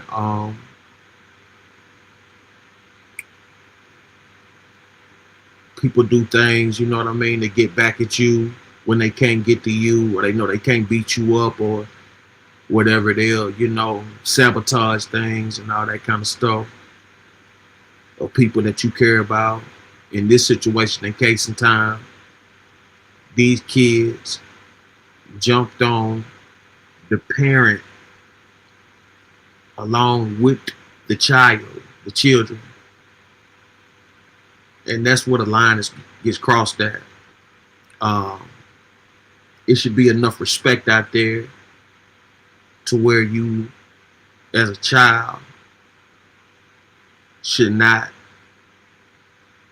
take on the acts of harming somebody you got a problems with, parent, or even doing something to them while their parent is there, you know. But in this day and time we live in, the rules have changed. These are not the same people that we once knew or came up from around us. These are a lot of open-minded children with a lack of guidance. No responsible child, or no responsible person, period, for that matter. Unless you are a paid hitman or something, or some type of insane gangbanger or a lunatic would do that. That was outrageous. And the mother had sickle cell. She had sickle cell anemia, so this wasn't a full healthy, because a healthy mother should have been able to handle some of them kids, but she had sickle cell anemia. So to go along with the disgraceful beat down, they beating on a sickly person. They beating on a sickly person, sickle cell anemia. Her bones couldn't handle it. Home community. Councilman, where's the fear and respect? I remember growing up, we were afraid of the neighbors because we knew that they was going to get us, and then our parents was going to get us when we got home as well. None of that respect seems to exist anymore, Councilman. Yeah, you know what? I completely agree. I think we've gone away from that, and we have to get back to those days. I think no mother and child, or children rather, should have to experience something so traumatic. To look at that video and to see you guys replay it, it's a horrifying video. I mean, it shows the disrespect. No child should ever feel comfortable putting their hands on an adult. And I think, as Senator Preston said, and many have said it, is that this has gone on for so long, right? The mother has come to the school and talked about this, and nothing had been done about it. It had not been addressed. And the thing about it is that, you know, I was glad to be there to be a support to that family and to help them through the process. But this is so much bigger than just that school. This is happening throughout the Chicago public school system. Many children are being bullied, and we have to put measures in place and make sure that those parents' voices are being heard and that those children's voices are being heard. Because if not, this can really overspill into something even bigger, I believe. It's so true, Councilman. And it's already spilling into the streets outside of the school. Pastor, I want to get your comments on this repeat offender in Chicago with a lengthy rap sheet. He's accused of setting a woman on fire while they're on the train. So this is the type of leadership that we have in Chicago. We have children who are being held unaccountable, and we also have criminals who are being set free. criminals who are being allowed to wreak havoc on the streets of Chicago. That's one of the reasons why we have so much violence. That's one of the reasons why we have so much recidivism.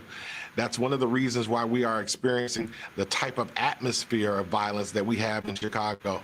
These individuals are not being held accountable, and then you have these policies that are being put in place by our legislature and by our government that sometimes help the criminals more so than help the victims. And if we continue to go down this cycle with the leadership that we have in place, we're going to continue to see our community go in a downward spiral. We're going to continue to be the laughing stock of America.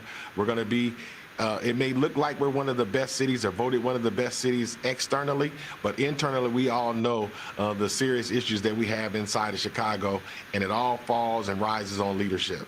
Councilman, I'm already over time, but I have to ask you this question. We know how Chicago is run. We know how Illinois is. It's all blue. Is it time to explore something else? Because something is not working, and there's only one side that's in charge right now. Yeah, you know what? I'll say this. I'll say there's no problem with us being a blue state. I represent that. But what I will say is that we have to make sure we're being intentional and we're putting the resources where we need to put them at. We got to invest into those nonprofits that are on the ground doing the work. We got to make sure we're building more community centers so our children can have someone to play. And we got to put the investment where it needs to go. Some of those things that you're saying are mental health issues. We got to really invest the money and put it into people. And when we see that, we see a greater Chicago, a greater community, and greater people. I'm all for investment, but I want the bad guys to not be able to go into those centers as well when people are trying to get help. Councilman, Pastor, thanks so much for joining the program.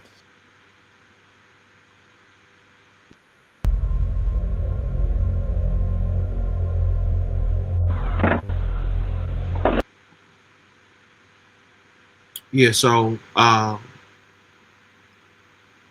as you guys can see, you know, this is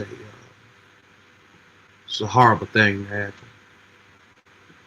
I really wish that things could take.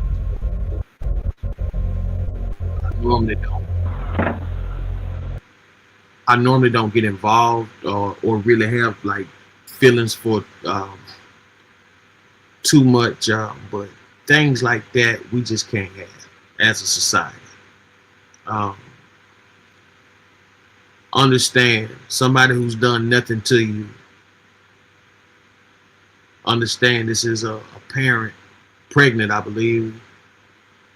It's a pregnant mom. Or she was having, I think she had a child in her hand or whatever. This is hard. This is hard.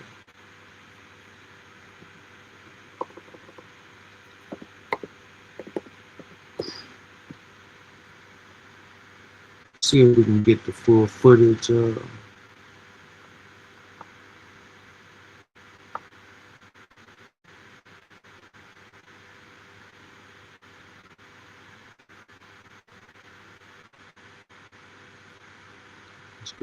Let's go to KMPH Fox 26 News.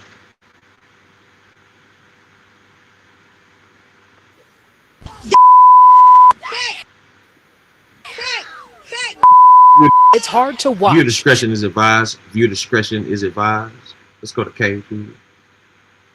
KMPH Fox 26 News. Children circled a mother, then pinned her against a fence. Dragging the mother and her son to the ground, continuously beating them. These children don't have to live with this for the rest of their lives. And the children are our future, so it's not fair. Police say it started when the 33-year-old mother, her young son, and daughter were walking near 106 and Bensley in the South Deering neighborhood. A group of kids then started chasing after them, calling them names and taunting them. Both the mother and son were beaten so badly they were taken to a hospital. Word of the attack spread quickly on social media, causing outrage among many parents. One day after the attack, demonstrators showed up at Orville T. Bright Elementary School after some posted on social media threatening to harm the children behind the attack. Several police officers showed up blocking the entrance of the school to protect kids inside. Shanice Davis lives in the neighborhood and says she recognizes the attackers. This is not the first time the kids have done this. You know, just talk around the streets that these kids have pretty much been raising themselves, and they have they have vandalized cars, they have harassed adults and children. To know and to find out even now that other families are affected by this. We're meeting families out here that their children been bullied and been beat on. Chicago Police District Council member Joseph Williams was inside talking with the principal, the mother, and CPS administration. Accountability is going to be key, because if this has been going on, we need to make sure that principal be held accountable for her actions as well. This should have been documented. Parents should have been called to the school, and we got to make sure all around there is some type of accountability that's happening here. New at 5 o'clock, a 9-year-old boy is being recognized for his actions after an attack near his school on the far south side left him and his mother hospitalized. He was honored today at a community meeting in Avalon Park. WGN's Courtney Spinelli has the story. Members of the community had the chance to speak up with their concerns during a 4th Police District Council meeting held here today. But community leaders also took the chance to turn this into something positive for a family impacted by an attack that's caught the attention of people far beyond Chicago. It's been a heavy week. It's a viral video that's led to demands for accountability from people across the nation, including fellow parents at Orville T. Bright Elementary School. 33-year-old Korshonda Hatter attacked Monday while walking her 2 kids home from school. Hatter and her 9-year-old son left seriously injured. The video is stuck in my head. I can't get it out. The children's father, Devon Lee, was at work when everything happened. What started as students yelling and following the family quickly turned violent. As a video shows, punches were thrown. Both mom and son tossed to the ground as the attack continued. I wish I was there to prevent everything. Days later, the physical and traumatic repercussions, Lee says, are very real, even as he tries to assure his son everything will be okay. Just stay strong, stay in school, be smart. That's all I want you to do. Hatter still recovering, but the community wanted to turn heartbreak into a moment of heroism, recognizing the 9-year-old for his actions. He was brave. I appreciate that, and I want him to grow up to always be brave. Protect your sister and your mom at all times, even if I'm not around or not. The Super Kid Hero Award presented to the boys Saturday. Community members and local leaders, including 10th Ward Alderman Peter Chico, there to show the support isn't going anywhere. Well, when I saw the video, I was just shocked and mortified what I saw.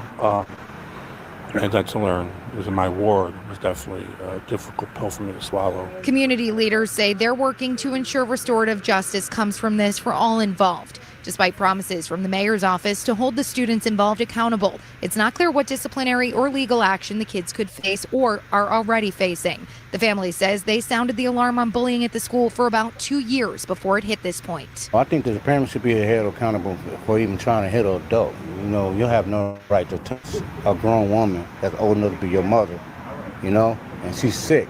So I don't know. The Chicago Teachers Union also backing the family, saying it held a meeting earlier this week at the school. The union says members claimed this was not only preventable, it was predictable. It's hard. I cried every night, every day. I woke up this morning crying.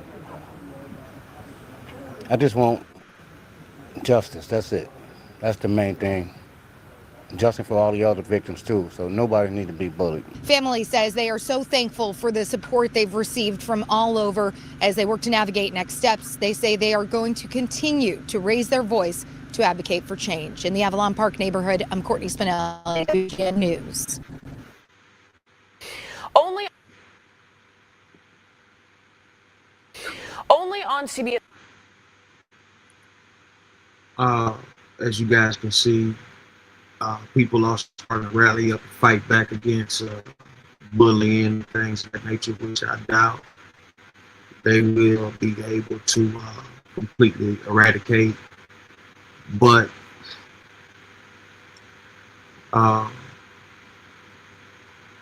hopefully they can get some type of justice through this. This is just a sad situation. Let's get some details from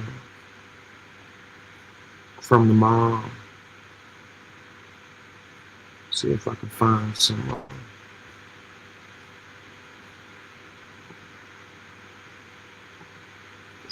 words from her.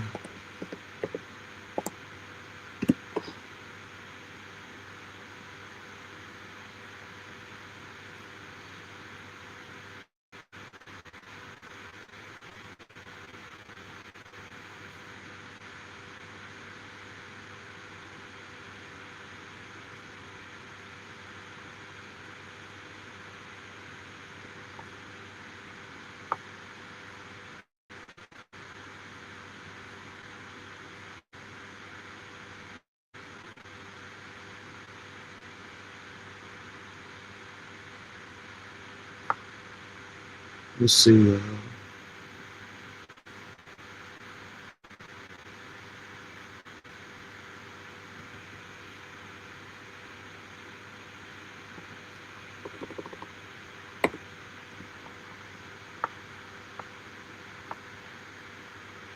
Let's go to Chicago news. Mother describes brutal attack by a group of kids, Bright Elementary School. Subscribe CBS News. Now to a CBS exclusive. The mother in this video, who was attacked while protecting her children, is speaking publicly. She and her son were brutally attacked by a group of kids on Monday, and this video has caught the attention of many across the country. Now, that community is stepping in to help move her out of the South Deering neighborhood. She only spoke to our Sharday Gray about this horrific attack, and Sharday is live in our newsroom with more from this exclusive story. Well, Marie, Korshonda Hatter says she's still in physical pain after she and her son were brutally attacked with her young daughter just steps away. Her legs are bruised and it's hard for her to walk. But what hurts her the most is her children are still suffering. My son is, he's very devastated. He'll wake up out of his in the middle of his sleep, screaming. He'll scream, "Mommy, are you there?" Hatter says her 9-year-old son and 6-year-old daughter are traumatized after watching their mom get attacked by a group of kids. In this video, we've blurred the faces of those involved because they're all minors. We've stopped it after she was dragged to the ground because of how brutal it is. Her son was beaten, and she says one of the kids pulled her daughter's hair. Her daughter stood off to the side crying, watching her brother and mother get attacked. I felt helpless because I was down on the ground, and he was down on the ground, and he's looking at me screaming like, "Mommy, please help me, help me." I couldn't get up myself. I couldn't do nothing. She's sick. She has sickle cell. So I guess they seen a little weakness on her because she's, kind of walking a little slow. And they have no right to put their hands on an adult. That's her partner, Devon Lee, who was at work when the attack happened. Hatter went on to tell me that her son has been bullied for the past 2 years at Orville T. Bright Elementary School because of the way she walks and talks. All of the results of her sickle cell disease. Hatter tried to talk to the school about the bullying, but she says they didn't do anything about it. Yesterday, a large group of parents came to the school to show their support for the mother and to put an end to bullying. The community immediately stepped in and moved her out of South Deering and into an undisclosed location. Hatter says she's pressing charges against the parents of the kids who attacked her. As for her children, they'll be transferred to a different school, and she's looking to get therapy for them. Reporting in the newsroom, Sharday Gray, CBS News, Chicago. Marie. Sharday, thank you for that exclusive story. Yeah, it's horrible. Yeah, it is horrible. Let's go to Detroit, Channel 7. We're going to go now to our other daughter of victim in the McDonald fatal stabbing returns to courthouse with knife. top story today: chaos inside an East Point courtroom as the suspect in July's deadly McDonald's stabbing faced a judge. The victim's daughter tackled by police after leaving the courtroom and allegedly returning with a knife. But the hearing continued with prosecutors revealing how and why Afeni Muhammad allegedly stabbed her manager to death. 7 News Detroit reporter Ruta Alsonaida inside the courtroom. She's showing us what happened today and what comes next. It was a dramatic day here at District Court in East Point as prosecutors played the surveillance video of what they say is Afeni Muhammad killing Jennifer Harris. It's that video that set off a chain reaction and left Jennifer Harris's 17-year-old daughter behind bars. This right here is video of the chaotic aftermath of the 17-year-old daughter of Jennifer Jama Harris, who was tackled and arrested by police in the lobby of 38th District Court. East Point police say she brought a knife into the courthouse after seeing the disturbing surveillance video of her mother's murder in court. Harris's family was then barred from returning to the courtroom for the rest of Friday's hearing. Prosecutors releasing new video on what they say is 26-year-old Afeni Muhammad, her face covered with some sort of mask, a large knife hidden under her arm, walking into the back of the East Point McDonald's on July 10th, where she and her manager, Jennifer Harris, worked. Prosecutors say Muhammad was sent home earlier that day by Harris for slacking off.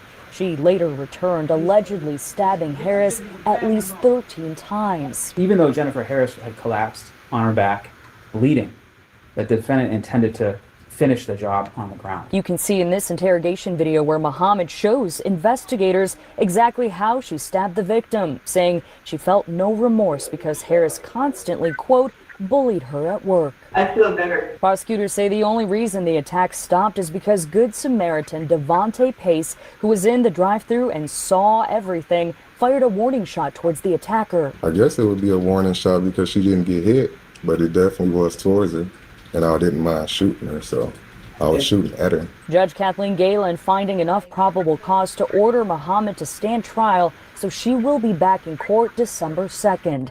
As for Harris's daughter, who is accused of bringing that knife to court, prosecutors are considering charges for her actions in court. In East Point, I'm Rudolph Sinaida, 7 News Detroit.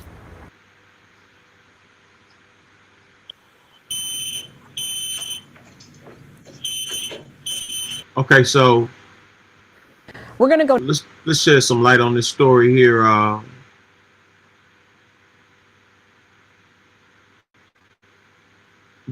The lady was she said she was getting bullied at work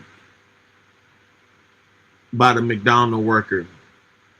On trial, the daughter of the lady that was killed came back to stab the person who killed her mother after witnessing the video.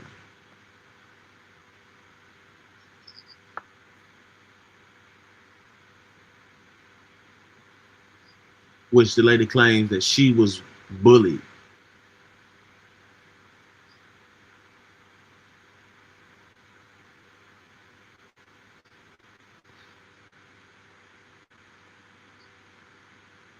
Let's see what we got. Let's go to public ban from hearing after altercation in McDonald's stabbing trial. Thank you for joining us at noon. I'm Priya Mann. Things got heated in court today. An altercation brings the hearing for Afani Muhammad to a standstill. She's the woman accused of stabbing her McDonald's manager to death. That courtroom is now closed off. Lauren Kostick is following today's proceedings. Lauren, what can you tell us? Well, Priya, we knew this was going to be a contentious hearing. Before it even started, the judge said there was a fight between family of the victim, with some of them being escorted out. And then just a little bit ago, we watched as this video of the incident was being shown, a very graphic video. And we are told one of the family members, they went out and they retrieved 2 knives and then attempted to bring them back into the courtroom. And because of all this, like you said, the public is now banned from attending this hearing. Just the media is allowed inside. So let me catch you up. We know that 27-year-old Fini Badu Muhammad appeared for her preliminary examination to determine if there was enough evidence to send her to trial. And that fatal stabbing, it happened back in July at the East Point McDonald's on 9 Mile. Afeni is accused of returning to work and stabbing her manager after being sent home early. And so far during this hearing, we've heard from 4 witnesses. We've also seen body camera video of her arrest for the first time and surveillance video of her walking in the back door wearing a mask. Now, one of those witnesses who testified was the driver credited with stopping this attack and holding Alfini at gunpoint. Take a listen. Seen a bunch of commotion, a bunch of people running around. At first I thought maybe they was getting robbed or something like that, because I was on the phone, and I seen maybe 2 people fighting. There was one person had a mask on, and it was an employee. And then I seen a knife being produced, and I seen her start stabbing her towards like the neck area.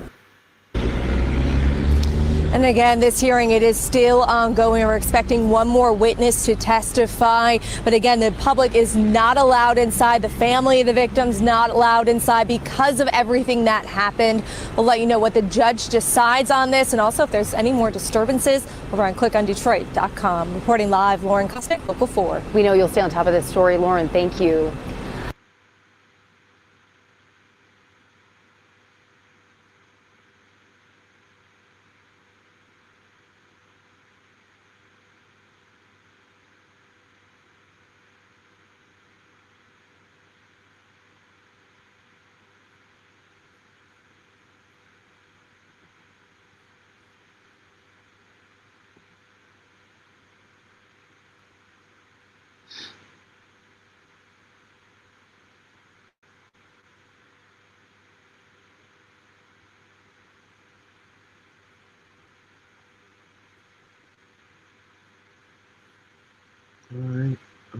Let's go to see what the news is.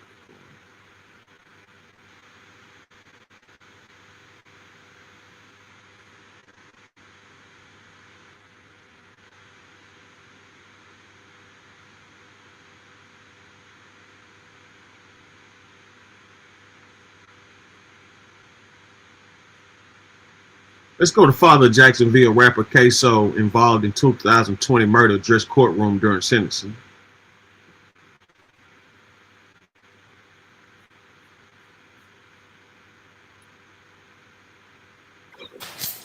Subscribe News for Jacksonville, News for Jax, the local station.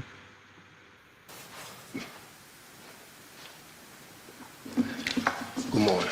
Good morning. First, I would like to show my respect to the victim family. That's okay. That's okay. Yes. I don't know if they're here or not, but I sincerely apologize for my part in their grief. I understand what it is to lose a child because I lost one. And I know some days you're mad, some days you're angry. It'll never be the same, but I sincerely apologize for my part in whatever grief they have.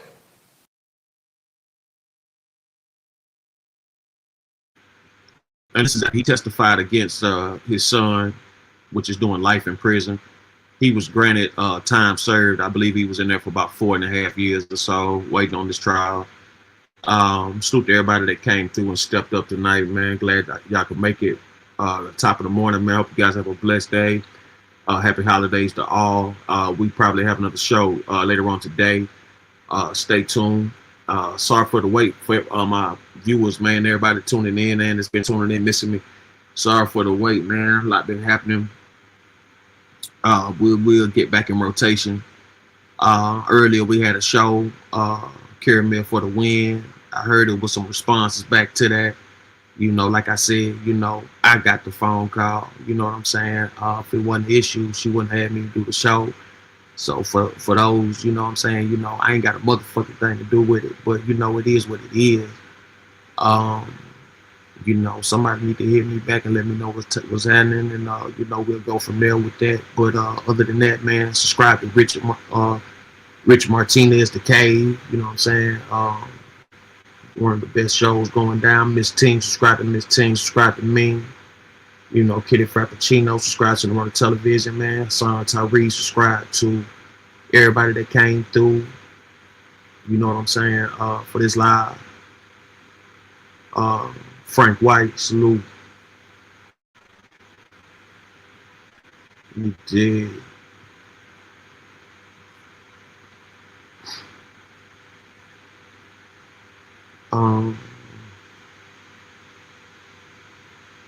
You know what I'm saying? Shout out to everybody that stepped up, man. Y'all have a great